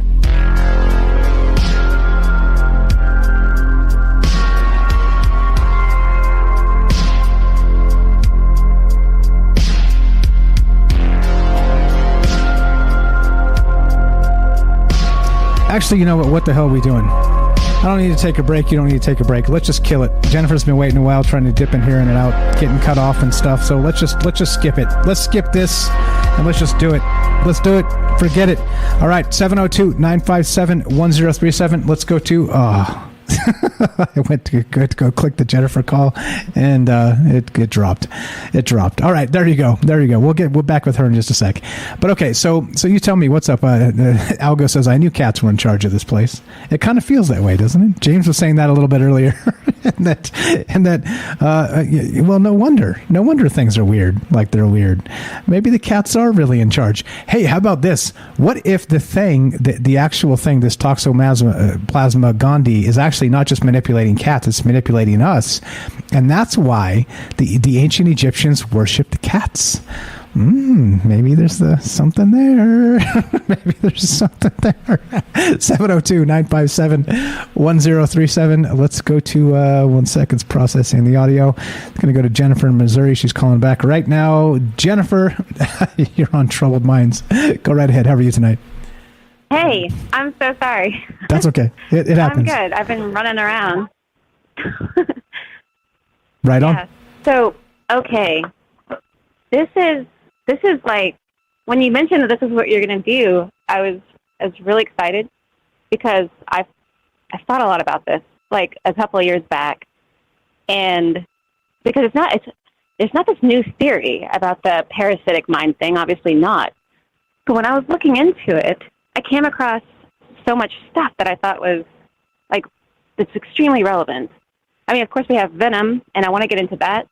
But, okay, so one of the first places I want to start with this is when you think about there's this theory that was put out there. Of course, I've mentioned Saturn. You and I have talked about Saturn and about the ice rings. And about the universe itself, though, it's full of ice and water, just full of it. And stars themselves, like brown dwarfs, and just a lot of, like, pretty much everything in space has water in it, and a lot of it frozen. And with cryogenics, I was doing research about that, and I was wondering if the Earth was seeded. There's a Nazi theory that the Earth was seeded but through these ice moons that clashed with the Earth. And that was supposed to be maybe the progenitor of in the Nazi race thing. With the Saturn theory, there's a similar theory that same kind of thing has happened. You don't even need any of that. Just the idea itself of ice slamming into a planet, or some planets being larger because they absorb more water and all these different things. You don't even need any of that nonsense. Just the idea itself that things are traveling around the solar system by means of being frozen, cryogenics type of thing. Now, it's not quite like cryogenics, but if you think about, like, a human being can't be frozen and brought back. There's no Encino Man that can happen. But it can happen with, an embryo. So human embryos can be frozen, and they can be thawed out and brought back to life. Unbelievable. They do the same thing, though. They can do the same thing with nematodes. and this has been, there was a lot of write about this. So there's like nematodes, worms, pretty much the same thing. But anyway, they can be frozen for like 24,000, 48,000. That's what they've found and brought back to life from being frozen. So imagine that, something, oh God, like who knows how ancient, or even from the beginning of time, if there was something brought here from a completely different solar system, a completely different world. And we probably all are. Now, okay, so you have that. And I was thinking that with us ourselves, without our, we've evolved to have a protective shell as vertebrates. Like we have the bone and the skin and the muscle and the blood and all that. But on a lower level, the nervous system of the other creatures is just kind of exposed in a way, and it has its own different, that's not what I meant, but you know what I mean, like they have their own exoskeletons and things like that. But if you think about what we kind of look like if you think about what we look like, and then the nervous system, what it looks like is what I'm trying to say, underneath it all, and that we're literally just floating around worms ourselves, covered in like an exoskeleton suit type of thing, and we're taking everything in with that worm look. Like what we actually look like is horrifying. But if you think about that, and then you think about the worms themselves, and it's important to mention about the worms. The word worm in Old English is worm, but what that actually was referenced to then was serpent or snake. And so you have this whole weird thing going on about the ancient world when they were using that word snake, beast, serpent, dragon. When they were using that word, they actually were saying worm. And I think that's very important to mention as far as like when you're looking at folklore and mythology. J.R.R. Tolkien himself had the father of dragons, and it was this what was it, goldworm. But I can't remember the word is hard to say. You could, if somebody wants to look it up, there was J.R.R. Tolkien had some kind of worm, and he was the father of all worms and dragons. And so you have it, but you also have it the white worm, which is like from the 1500s or something like that. But you have all this mythology about the dragons, and they're using the word, though, in those contexts, worm. And it's the old enemy, right? And in the accounts of how it even got here, it's very similar to what you hear about. You hear about it all over the place, like in every type of mythology. But like in the case of the old serpent, the great dragon that was cast into the earth, And I think that that's kind of an important point. It doesn't. No, I mean it's going to be up to translation. People can say into, onto, whatever.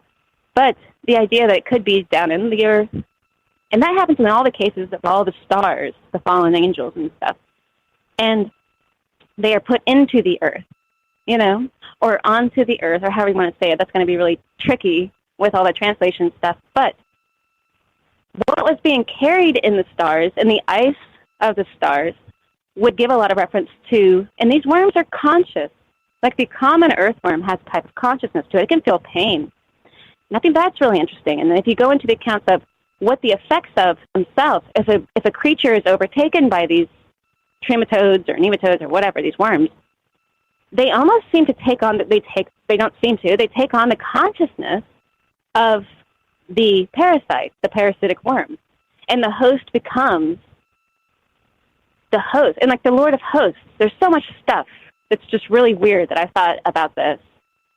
And like we're the host of ourselves, like we're the host of our spirits, but the Lord of Hosts is supposed to be this God, which is just this whole other thing over there. But, and then when you take into account of virus itself, virus, the etymology of virus is venom. It's a poison, it's a snake bite, like a venom. That's what virus means. It means venom. And when you think about just the taking over of a conscious being, like for example, I mentioned in the chat room, the horsehair worm, or was it yes, it's horsehair worm. The horsehair worm is this worm that it goes into the water. It's horrific. It's in the water, and it can't infect vertebrates, so we have nothing to worry about. But if it ever could, what it does is it gets into, like, the fish, and then what it gets into is like insects, basically. It travels through those, but it can't parasite off of them. It just travels through these different means. But it gets into insects, like spiders, grasshoppers, crickets, things like that. And it drives the insect to go near water and to dive kamikaze style into the water and drown itself pretty much. I mean, they don't always drown, but usually they do. And then it just rips out of their body and enters its worm stage. From before it was a worm, of course, it's just like the larva. You also have it in Star Trek, like the larva of Khan. Like Khan had worms in Star Trek. It's everywhere where they're talking about this. And it could be something of a consciousness, but they see, what's weird about it is we're material. Like we're made out of, we're physical. We're in the physical realm. And what this is saying to, like what I get out of this is that they're physical too. And they make up such a massive, imagine in the earth and the amount of these creatures and their consciousness of them. And when they take over their host, like in the case of flukes, like a fluke is a trematode, and it's not much different than the toxo-Gandhi thing you were mentioning, like toxoplasmosis with the cats.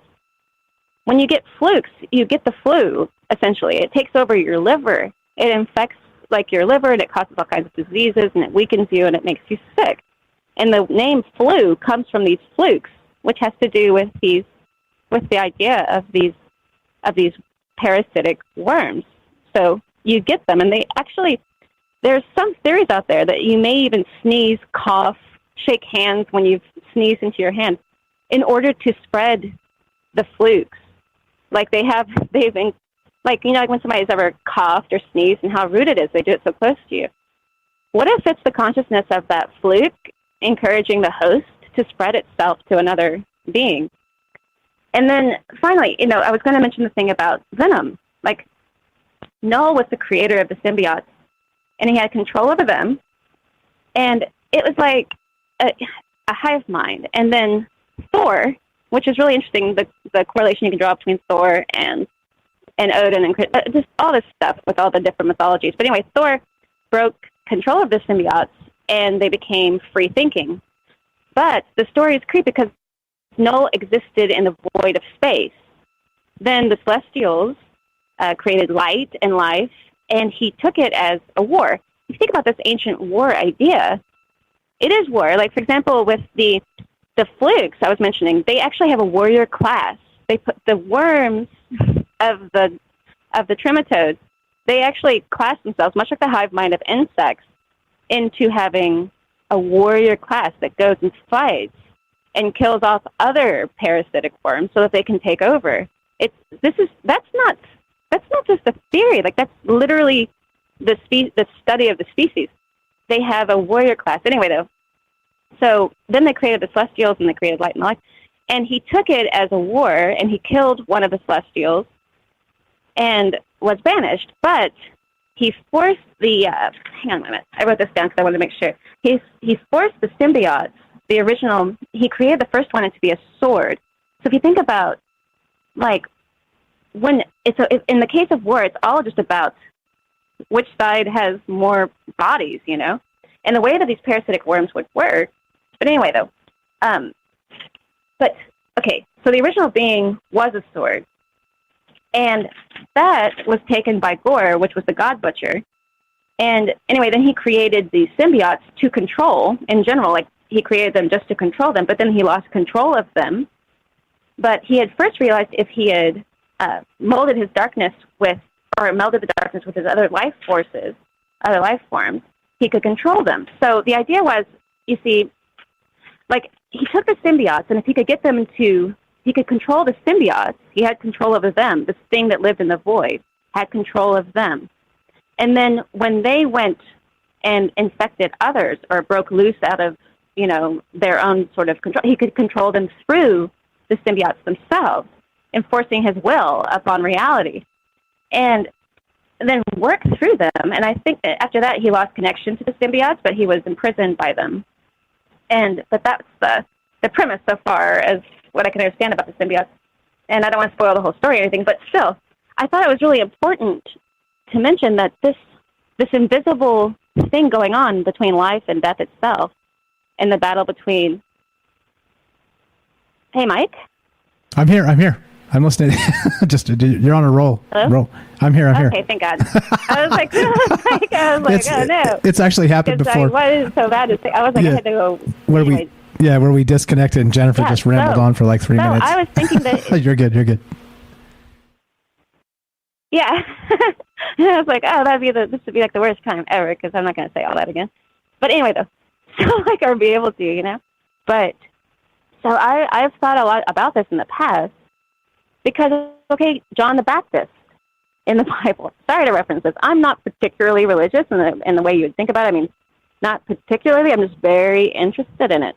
Anyway, though, he was wearing a girdle of mugwort when he would do his baptisms. And mugwort is a very powerful anti-parasitic. And if you think about that he was intentionally wearing, that's what the herb is used for now. Like, primarily, it's used as an anti-parasitic for intestinal worms. If you take up a lot of parasites, and we all know that we all have parasites occurring naturally, but if you're overtaken by a massive amount of these certain types of parasites, like a tapeworm as big as your body or something horrific like that, you become more worm than man. You know, if it takes over everything, it's That's really creepy. crazy to think about that you may take on their consciousness. Yeah, right. So again, it's inside of you. Like, so imagine a man that has a giant tapeworm. Like, is it like Peter Parker actually battling with the symbiote venom in the black suit? Is it the same thing? Does it start to actually maybe infect your brain in a particular way and manipulate you somehow? Maybe on a subconscious level, but maybe manipulate you. I think it would, right? You're hungry. You got a tapeworm, you're always hungry. Yeah. Right? It's eating the shit out of your food. But also, what else is it making you do? The sugars and the alcohol, anything. Yeah. In fact, all the vices are linked to it, if you think about it. Anyway. That's crazy. You know, like the fact that you eat gluttony, all the vices of the ancient world were like, tied into what you feel if you're infested with parasites. Like, you have these cravings. The sex would be to spread itself, you see. It's all this crazy stuff. It's really weird to think about. If they were concerned about spreading of disease, flukes, parasitic worms, things like that, cleanliness next to godliness, all this. But if it's because in space, primordial space, if we were all like seated here, you know, through the ice that's in the water and all over the solar system, and then we get here and they're here too, but we evolve into having this exoskeleton and all this other stuff, and we can walk and do all this stuff, but they're still kind of have the upper hand in a way, because they just kind of slip in there unperceived, but they've been perceived as the old enemy forever, and it's popping up in all of our folklore and mythology, and it makes you wonder what is the consciousness of a worm, and what does it act like? And if you think about how people act when they are taken over by these things, like schizophrenics and possibly mad cow, and if you think about the prions and all that, how you act, it truly is hellish. And where these worms live is hellish. Like, they live in like the grossest, nastiest thing ever. And if you were ever to be there, you would think you were in hell. You would just, you know what I mean? Like, it seems like there's some kind of symbolic thing going on in the whole thing, and it has something to do with like death and disease and like a spiritual war. But at the same time, if you are overtaken, then you have to fight the urges of it, because then it kills it. For example, like, don't feed the parasite. If a person has parasites and they don't feed the things that the parasite eats, it does go on. It's not allowed to proliferate, you know. It does shrink. Like, for example, if you have parasites and you don't eat a lot of sugar and all that stuff, there's all kinds of studies about it, then it doesn't succeed in overtaking the entire host. It can't take you over completely. And the same thing with the tapeworm. I'm like, you'd have to get that removed, though, I guess. So, but you see what I mean? Yeah, don't live with that. Very weird with Yeah, it is. It's linked to a lot of things too. Again, back to, I always wondered, I never dug into it, right? Because and I think that's the interesting thing. Jennifer was asking me the other night, hey, why are you into this stuff? And it's like, I think it's because there's just so much more than really meets the eye. You can think in terms of like the worm, the WORM, and it seems like, it's just a gross, slimy thing. But then you think about like just the etymology and like you said, Old English and then Tolkien and the WYRM, and it's linked to dragons and domination and right like a super intelligence. And I wonder, right? Like I don't know. There's a lot of fascinating shit here. This is a whole nother probably rabbit hole we could go down. The etymology of the WYRM, that worm, and this. Well. Yeah. Go ahead. Like, okay, like in Worms, Germany, okay? The Holy Roman Empire, when they would meet, they'd call it the Diet of Worms, you know? But Diet of Worms means assembly of worms. So they were at the assembly of worms. But they were literally like the Diet of Worms, the Diet of Dragons, the Diet of Serpents, the assembly of serpents. Like, they even named a town after it. I'm just saying, when you take into account all of these different aspects, and then you have Vlad the Impaler, the serpent, the dragon class thing. But worm, the worm, just keeps playing into it. I'm losing my voice. But that's what I wanted to call about. And I was, like, really excited. And I was probably too excited because I kept, like, oh, I gotta go do this. I gotta go do that. But anyway, so take note. Take note, because I think it is something. I think you're onto something.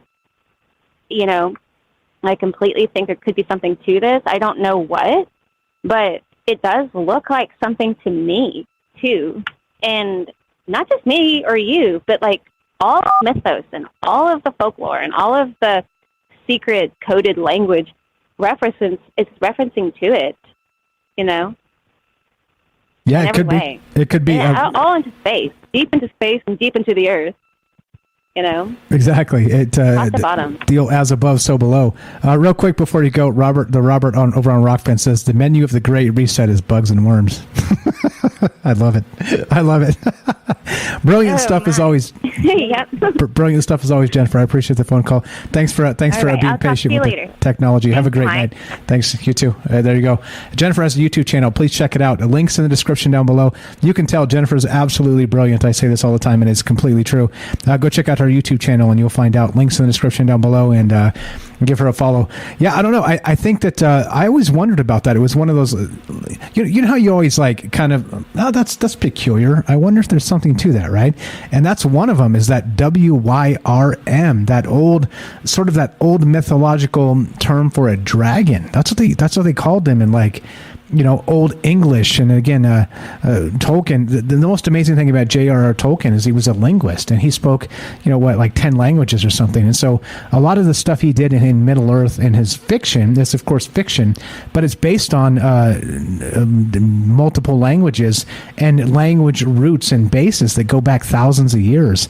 So it's fascinating that he sort of took a lot of that knowledge he had and created this fictional world that paralleled our world. And even though Middle Earth, he used the word Earth, it wasn't Earth at all. It was supposed to be some other place that was based on sort of ancient European. Anyway, it's nuts. It's absolutely nuts. Crazy stuff. What's up, guys? Couple quick shout outs over on Rockfin. I see you guys there. I see you there. We got Cthulhu Loves You over on Rockfin. What's up? Cthulhu Loves You. It's almost like you were meant to find us. That's so super fucking weird. Cthulhu Loves You. What's up? We got Wilson's over there. How you doing? Good stuff. I see that talking about Job 25:6. What's up, Sherry? Have a great night. Thanks for hanging with us. You're the best. And if you guys think I'm being not fair to YouTube, you're right. Because Rockfin pays me and YouTube doesn't. What's up? Thomas is here. What's going on, Thomas? How are you? What's happening, guys? There you go. All right. 702-957-1037. I'm going to go back to YouTube now. The redheaded stepchild of social media anymore is YouTube. What's happening, guys? Until Elon Musk buys it, and then YouTube, we're going to make YouTube great again. See what I did there? All right. What's going on? What's up, Zara? I see. I didn't say hi to everybody. I'm going to go back and be a little more social with the chat now we're off the radio. It's a little easier to do that. But what do you guys think? What about this idea of the worm, the WYRM of Tolkien fame? In that, look, worms were large serpent-like creatures, right? Wink, wink, like the Goa'uld from Stargate, with slits for eyes and thick gray scales covering their entire body. They're able to go underground and also able to breathe fire. Generally, worms, or W-Y-R-M-S, are wingless and legless dragons, which have the ability to breathe fire. So what is that? That's like a giant fucking snake. That's like a giant fire-breathing fucking snake, right? The worm had a large and powerful head, which is mainly used to dig like a shovel through the hard dirt and rock and hear the supersonic vibrations of its prey. However, it is also used to house an extremely large brain, suggesting that it may be smart enough to plot out how to attack and or dismember its prey. The worms were also smart enough to hunt in packs of 2 to 4 individuals. I don't know. You guys tell me. This is freaky. The more you think about it, I think there might be something here. Yeah, what's up? What's up, guys? I see you out there in the chat. I hope everybody's doing well. Love to hear your thoughts on this. 702-957-1037.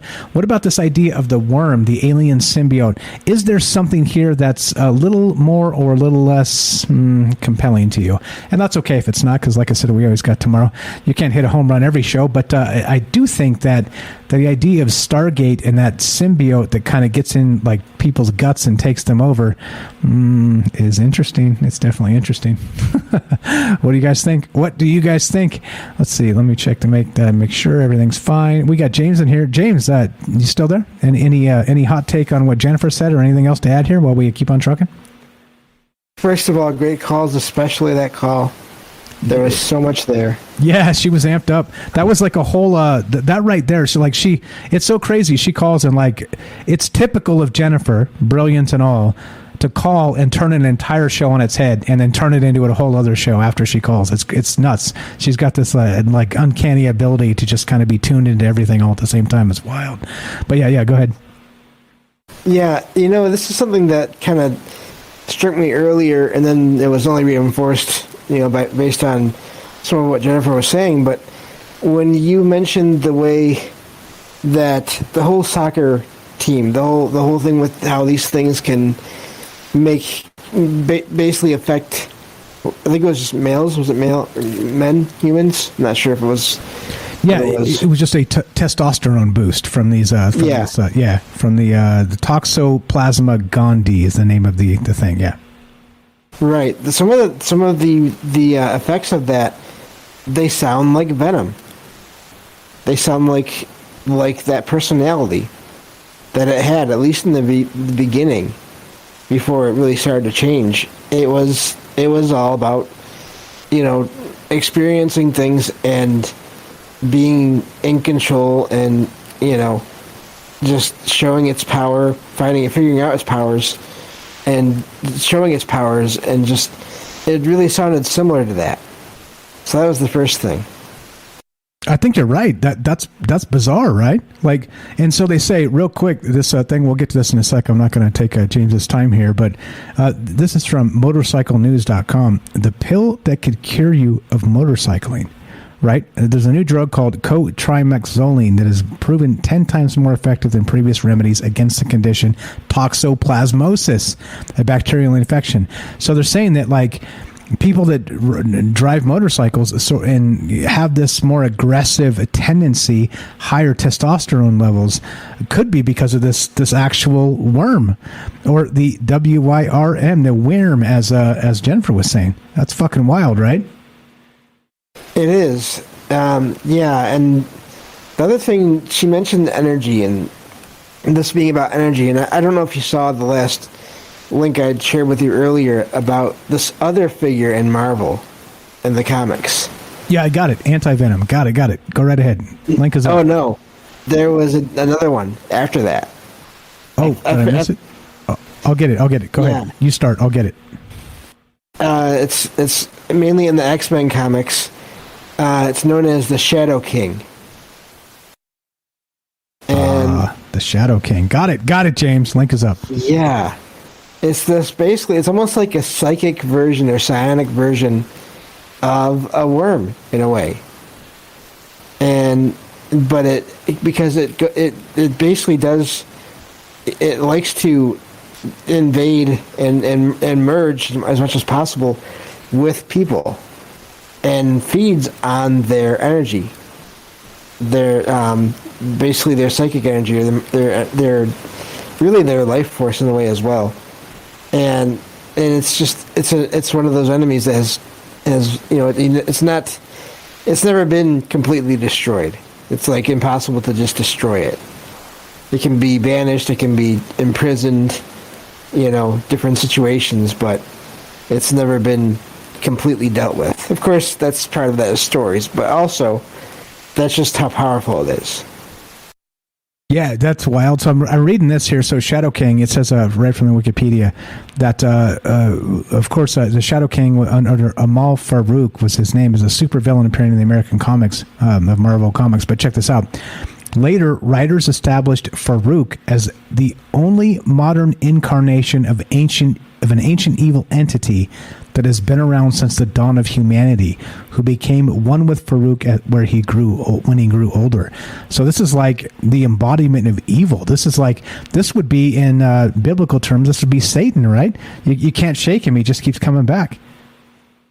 That's amazing that was done. See, that's why I like these, to share these articles, because I haven't been keeping up, and so there's so much that, well, that goes into a whole other topic, but yeah, no, that is amazing, and it's true. It's ever since that character came up in the comics, he makes appearances constantly, and he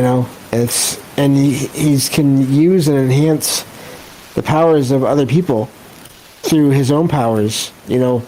Basically he can use the people and their powers, if they're mutants or whatever, he can use them and to the point where it hurts them, but it doesn't really hurt him, if you know what I mean, like to where they're exhausted, or to where whatever he wants to do. Oops, I muted myself. So like if, for instance, if you're like a demon possessing a body, you could wear the body to exhaustion, but the demon's just laughing at the like mortal body, right? As it's like ran 25 miles in like, a day or whatever. And then the demon's going to make you run another 25 and it's just chuckling at you the whole time, right? Doesn't affect it personally, because you're the flesh and blood. You're the worm, James. We're the worm. Yeah, and it can take whatever it can get from you and use you to accomplish whatever it wants, and then just jump to another person. That's a fantastic idea there, and I love that. See, this is the thing about Marvel Comics too. I wish I was more kind of tuned into what they're doing. It seems like they're locked into something, doesn't it?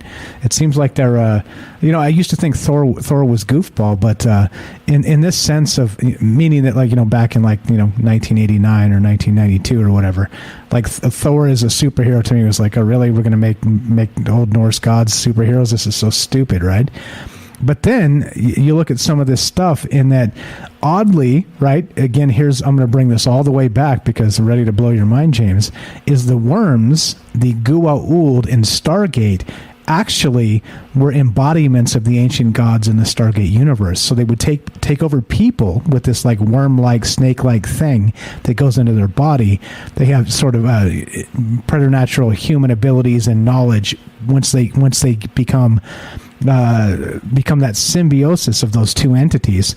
The worm takes over entirely, but then they take on the aspect of a god, because now they have all this knowledge that people around them do not. But in the Stargate universe, these different actual ancient entities, the gods themselves, were also old alien warring races that had taken the forms of gods, like Thor, for instance. In the Stargate universe, is what's known as an Asgard, which looks like our gray alien. And the Asgard in that again Stargate universe has been fighting with the Goa'uld, who actually were the ancient Egyptian gods, Ra and Anubis and all the rest of that, right? Anubis is a special case, but in Stargate, but Ra and you name the ancient Egyptian god, and they're in there.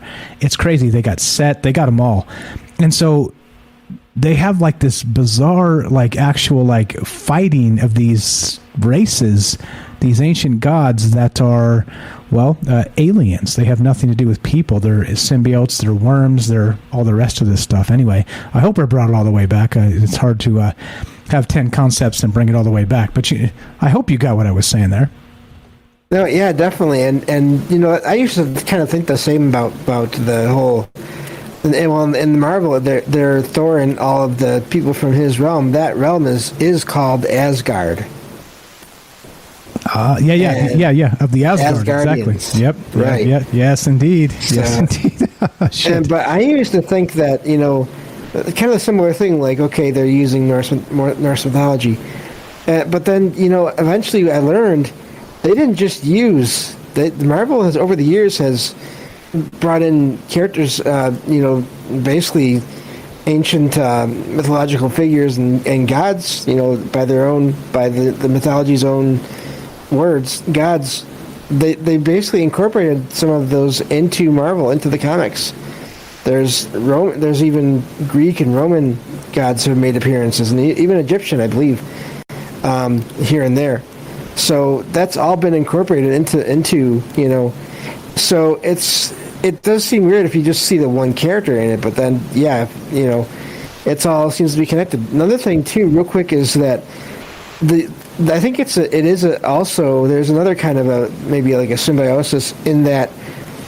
So a little while back, I did this started this series of episodes of my show about the origins of fairs and festivals, and how going back to ancient times, some of them were basically they were held to worship different deities and different gods and from different mythologies. Basically, people gathering together and doing rituals in some cases, but even just focusing on these beings. Well, where does that energy go? What does it do? Does it summon them? And can they come in and be with the people in these festivals and fairs? You know, and take over someone there? I mean, and especially in the ones where these are events that are advertised all around, or, you know, people come from all over the world to these things. How do you know that everyone there is a human? What if there's some kind of other entities? Yeah, these things. Yeah, once you get a bunch of people together. I mean, and that would be the case, right? If you were like, let's say, you were a sentient bacteria or sentient virus or something, and you knew the best place for you to go, well, you would be at like some sort of world fair. You would be at some sort of like you know, the biggest shopping mall in the world, right? You would be at like Grand Central Station. You would be in these places because you could and this is the craziest part about all this, right? The WIRM, the WIRM, the symbiote, the aliens, these ideas, is that, imagine this, right? Jumping from host to host, almost as if you're possessing one person to the next, almost like it's a demonic force. Except, right? Remember, in some of the old text of the Bible, or in some, you know, again back to the Exorcist and that whole bit. You know, it's like they're asking like, "Who are you?" And it's not like I'm one, I'm many. I am legion, right? So I wonder if like that same sort of idea is parasitic in maybe like demonology. It's like a parasitic infestation of like a hive mind instead of, right, like an individual entity that, you know, I don't know. Let me know, James, when your Ouija board gets there. I think it'll be there Tuesday or Wednesday. You roll some of that stuff solo and let me know how it works out for you. Okay? Oh yeah, no problem. I'll be sure to send whatever contact me. I'll make sure I send them your way. All right, thank you. Very nice of you. But right, that idea of like maybe this is what we're talking about, the ancient Tolkien worm, the WIRM, like the etymology of the Old English, like Jennifer brought up. But then on the rest of this, the symbiotes, the worms, and we are legion, like a demonic possession. You think there's a connection there? That's pretty nuts. Yeah, there's that. There's also, I mean, there have been people that have claimed to channel different, basically, spiritual guides and you know, good forces as well. So it's hard to say, you know, for sure what is going into these people and how it's going into them, and if if it's a mix of energy based plus, just a handful of molecules of whatever, that these things are, if they start out as bacteria, if you think of it that way, if there's just these microscopic things that people are that are basically feeding on the energy people are putting out there and focusing on different beings, even if they're not, even if they are just something completely different, they could just kind of focus on that as well and become whatever it is people are talking, praying to or trying to contact. There's all different kinds of possible interactions there, because again, not all of these in a lot of cases the deities and gods that people would want to contact, they were not necessarily bad beings either. So it's hard to say. Yeah, it all ends up. It's weird how it all kind of sticks together, like all these notions. And again, I didn't expect to get into like the Tolkien WIRM, the WIRM, but holy shit, if it doesn't seem to fit with these entities of. It's parasites. It's parasitical. Have you ever seen the movie Matt mentioned it? I was thinking about it when I was talking about this, about the I Am Legion and then kind of hopping from body to body in Grand Central Station. I was thinking of the movie Fallen. Have you ever seen that with Denzel Washington? And there's like a demon named Azazel in there, who actually, by the way, is like an ancient angel / fallen and all that stuff. But have you seen that movie, James? It's like it's probably 15 years old, maybe a little older than that.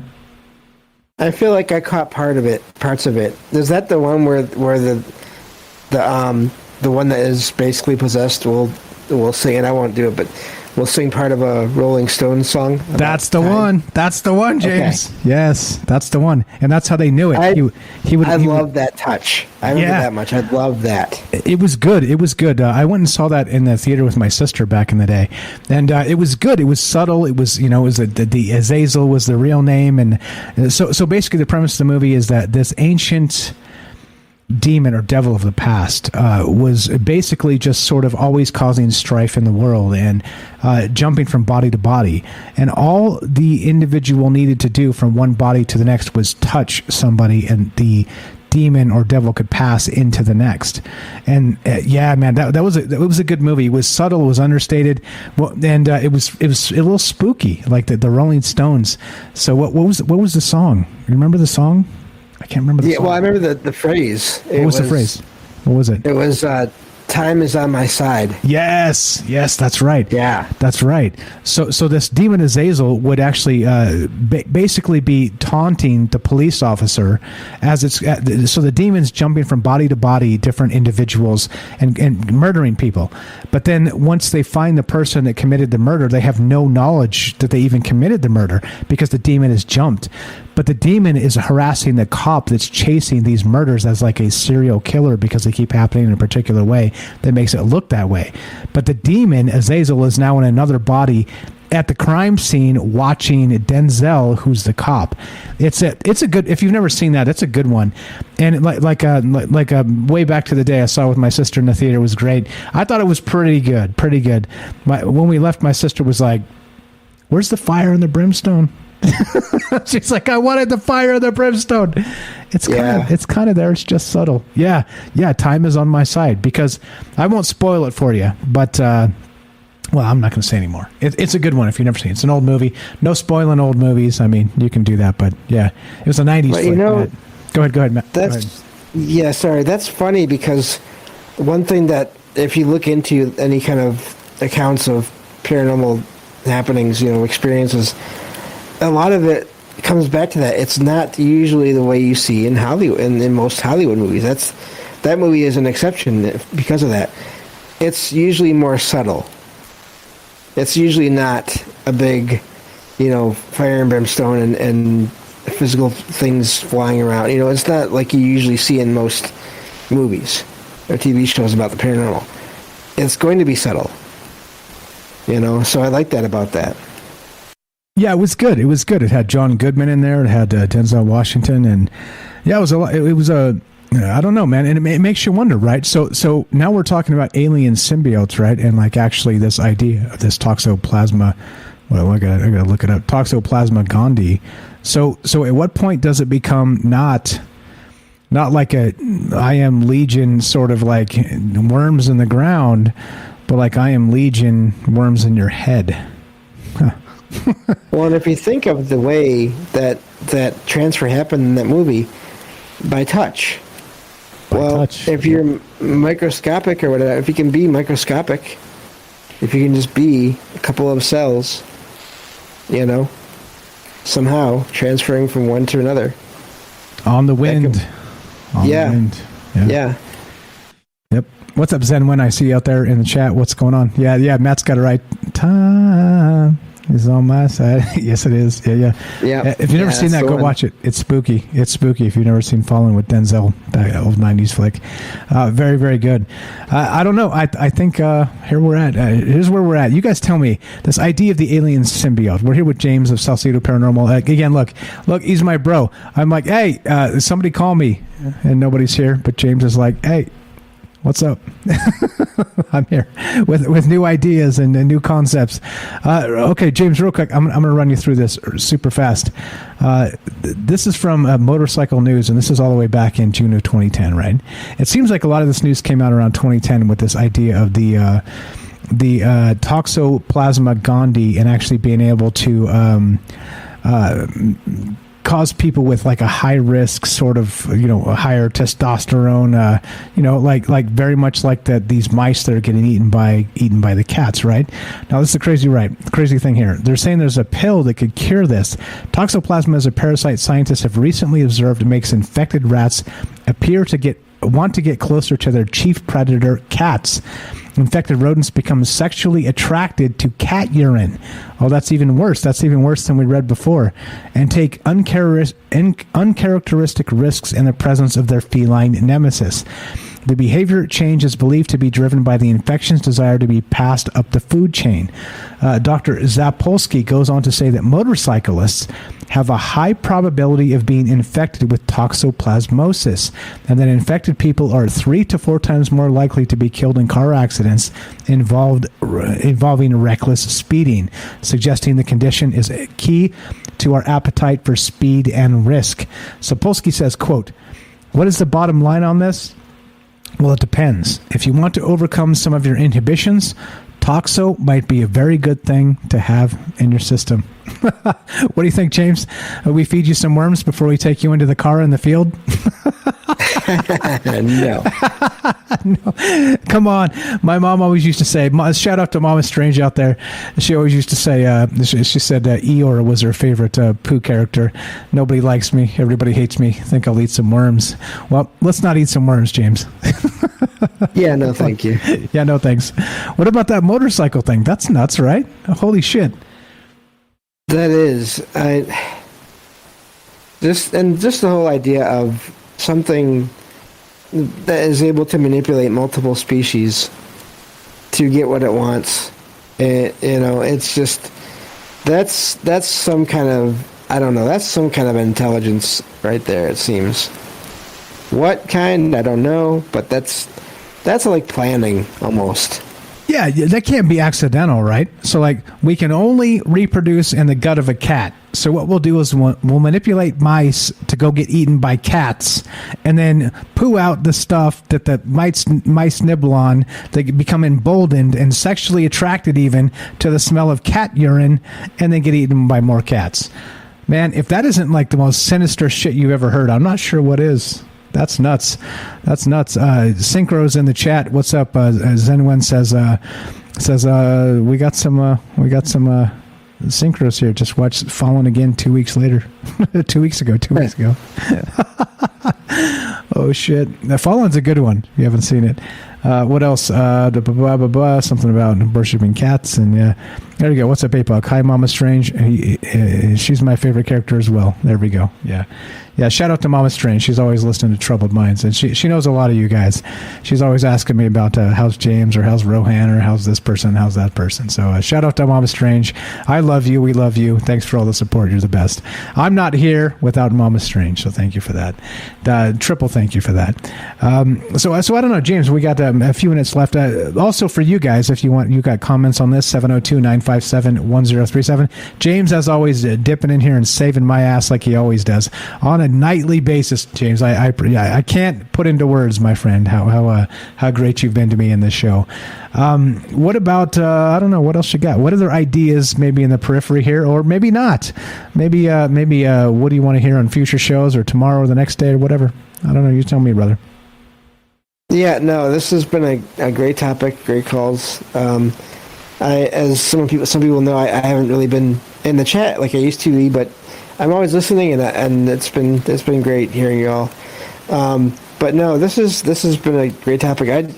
It just makes me think of the different ways that different beings could take over, and it also makes me think of just when people act in different ways that don't always make sense. I mean, that just now that seed is going to be there now. Whenever I think of that, what's going on there?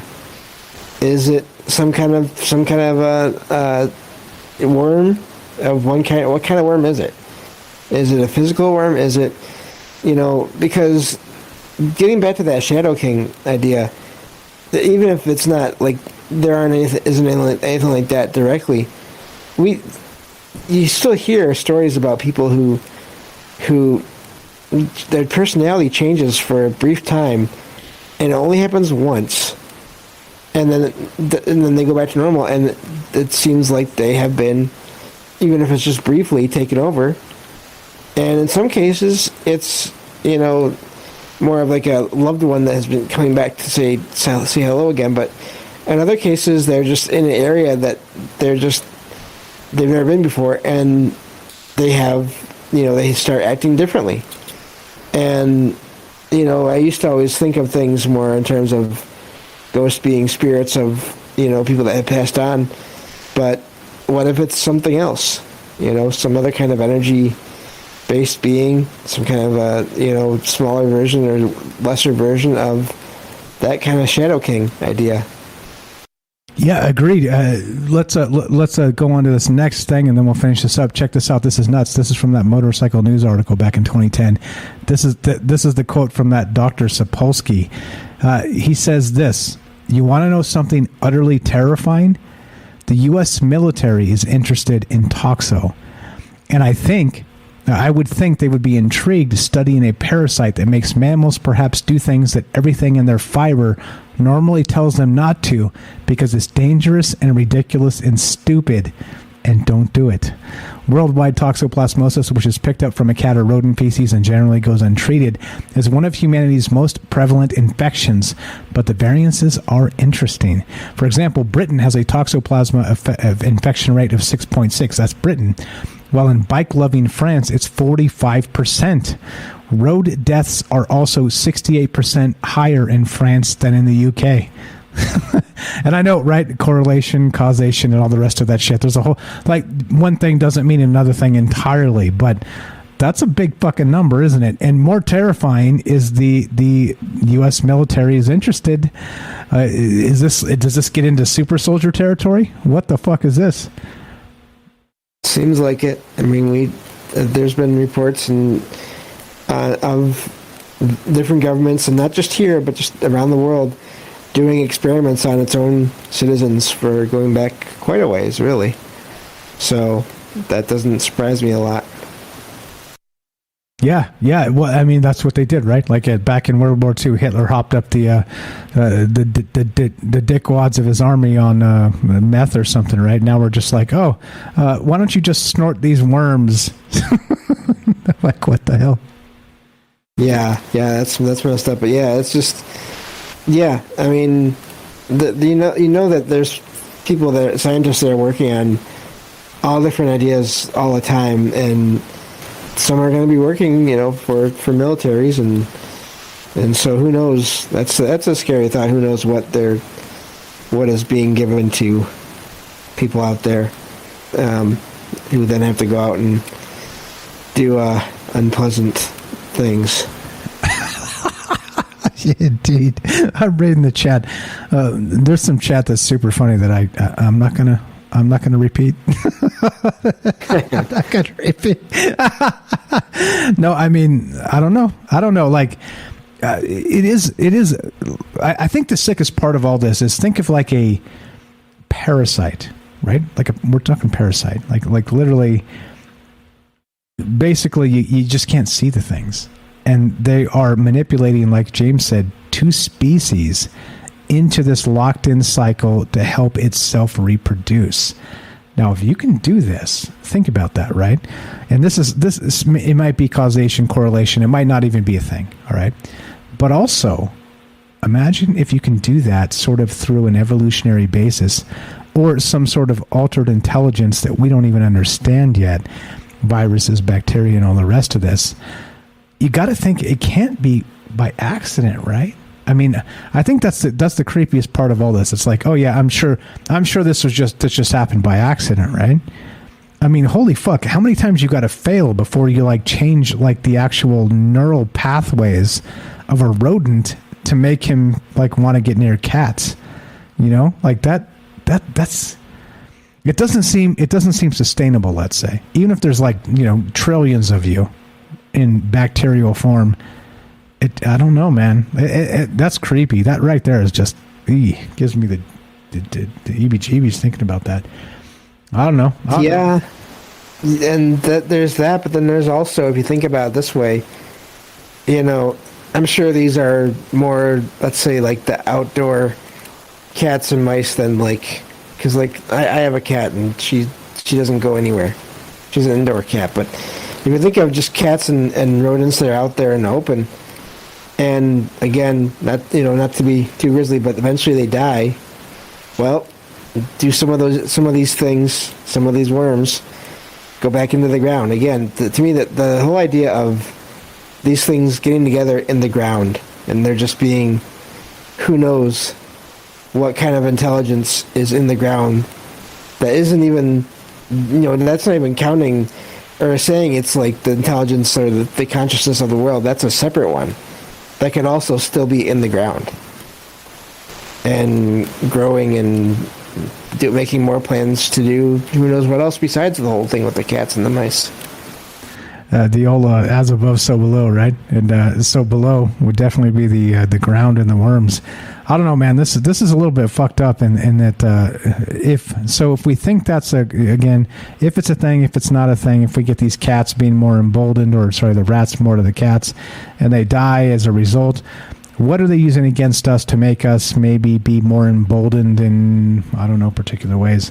I think you could probably take this in a lot of different angles, including like the mainstream media we talked about tonight.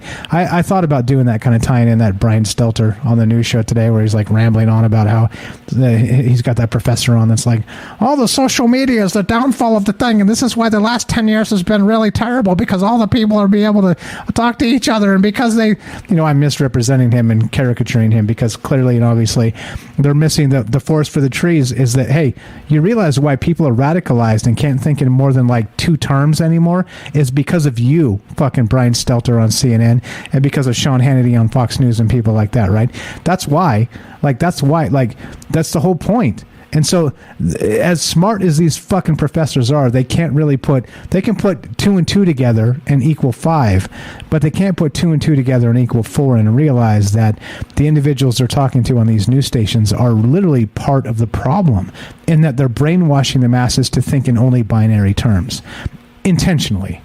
Well, here we are. Maybe the mind virus, what's that? Shout out to Algorithm. Maybe this, whatever alien symbiote is here, it's just infected in, I don't know, Don Lemon and Sean Hannity. What do you think? Well, I'm thinking of it this way. Again, going back to that, the worm, the idea of the worm, you know, the serpent. What is one group of, let's say, aliens that people say are basically in charge or rule over large parts of the population here on Earth? That's even more sick. So you notice that NPC meme, we've talked about that in the past, right? Where it's like, what about we talked about what was that thing where you can't visualize something? What was the name of that damn thing? We did that show on Thursday. Aphantasia? Yes, thank you, James. Aphantasia, where you can't actually visualize something. Imagine if maybe we're not supposed to be able to, and everybody in the whole population is infected with something that blocks us from that, whatever that bliss is. I don't know, man. I don't know. You got me. You got me. I think this can go many ways, and I think the question is, are we infected by something or are we not? And I think probably the scariest thing about the troubled minds notion to me is, and I try very hard to not be just a mainstream media parrot, right? I try incredibly hard. And sometimes it leaks out because you're just so sick of their bullshit. You're just like, hey, I got to talk about this. But I think maybe in some terms, who's controlling our brain? Again, is it us? Are you really in control of yourself, James, or is it something else somewhere else? By the way, if you had this toxoplasma Gandhi, you wouldn't know. You would just be like, I am Iron Man. Well, we were talking about something similar. Talking about the programming. We were just talking about this the other day. How, and I won't go into detail, but how even when people are talking about they're against the various news networks because of all the doom and gloom, they get caught in that same cycle of talking about it that way, about everything that way. They end up in their own way parroting the news. Yeah, they end up pointing out everything every way that the world is going to could basically end, and then that's where the conversation that can end. And then sometimes if you try to say, hey, well, it could maybe what if things actually work out somehow? Yeah, it's exactly. You're being, you're not being realistic. We were talking about this. James and I were talking about this the other night, and he was saying this an almost identical thing to me. And I said, James, what if the real conspiracy is everything's going to be all right? Right? I saw that meme somewhere else, and it doesn't have to be doom and gloom all the time. And you know me, I like to laugh. I like to, even though sometimes some of the premises or conversations we have are ridiculous. I don't think it's ridiculous at all, because we're not we're not attacking people.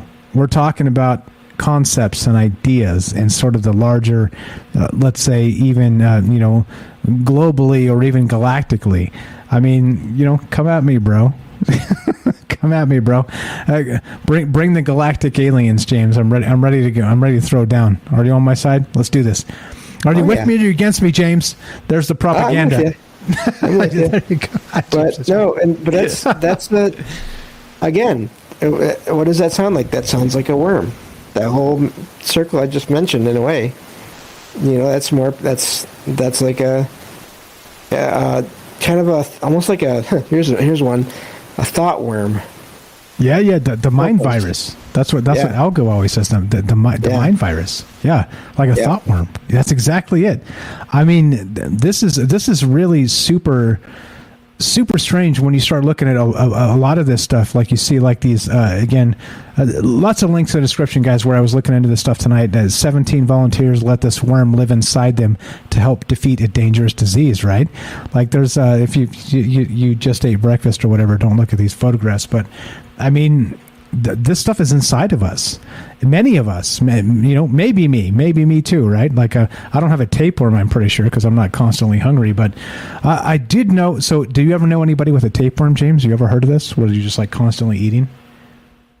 I've heard of it, but not through anyone that I know. It's always just been through the media, different places. Yeah, same. Sounds terrifying. Sounds bad. So I actually through an acquaintance and then somebody they knew, somebody had a tapeworm. Somebody they knew had an actual tapeworm.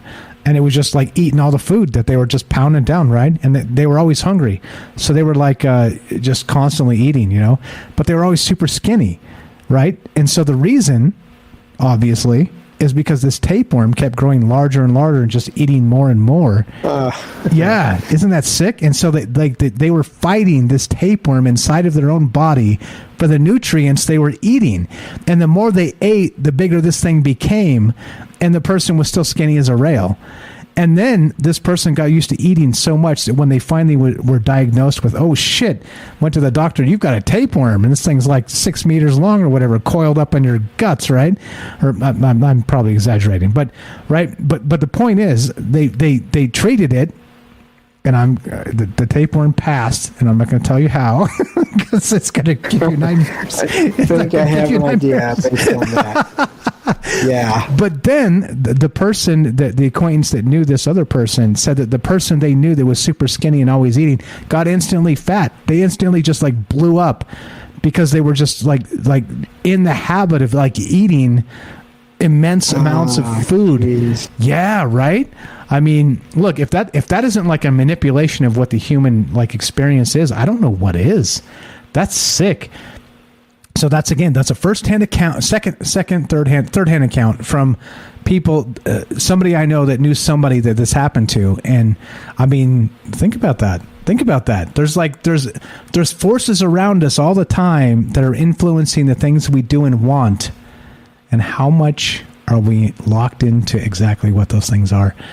It's fucking sick, James. Welcome to having a troubled mind.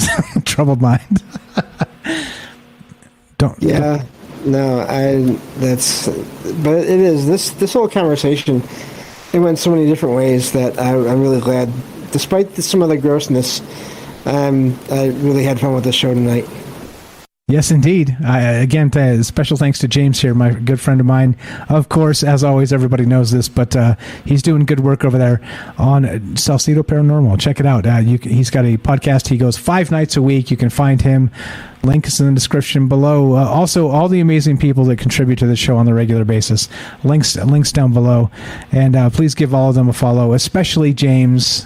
Always Johnny on the spot. Look, this is how amazing James is, by the way. Like, he's always deferring about how awesome he is. But the thing is this, right? So he's like, hey, if we got tons of callers, I'll cut myself short, right? If he's like, we got no callers, I'll dip in and I'll hang out for the whole time.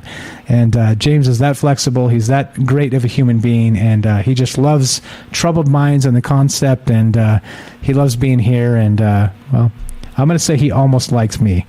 You're the best, James. I appreciate you so much. Hey, that's wait a minute here. I never said that. Okay, he never said that. One day I'll twist his arm and I'll make him say that. But please give him a follow. It's an important thing for his project, for my project, for our project together. Because like I always say, I'm me, you're you, but together we're us. And this is a fantastic representation. I appreciate it very much, James. You're the best, brother. No, thank you so much. You know, I've been part of different communities online over the years here and there, but this is by far my favorite one ever. Boom. Right here. Boom. To the moon, James, to the moon. All right, guys, we're done. We're the hell out of here. I don't know. You tell me. If you have a tapeworm, I don't want to know about it. I don't want to know about it. But go get checked out.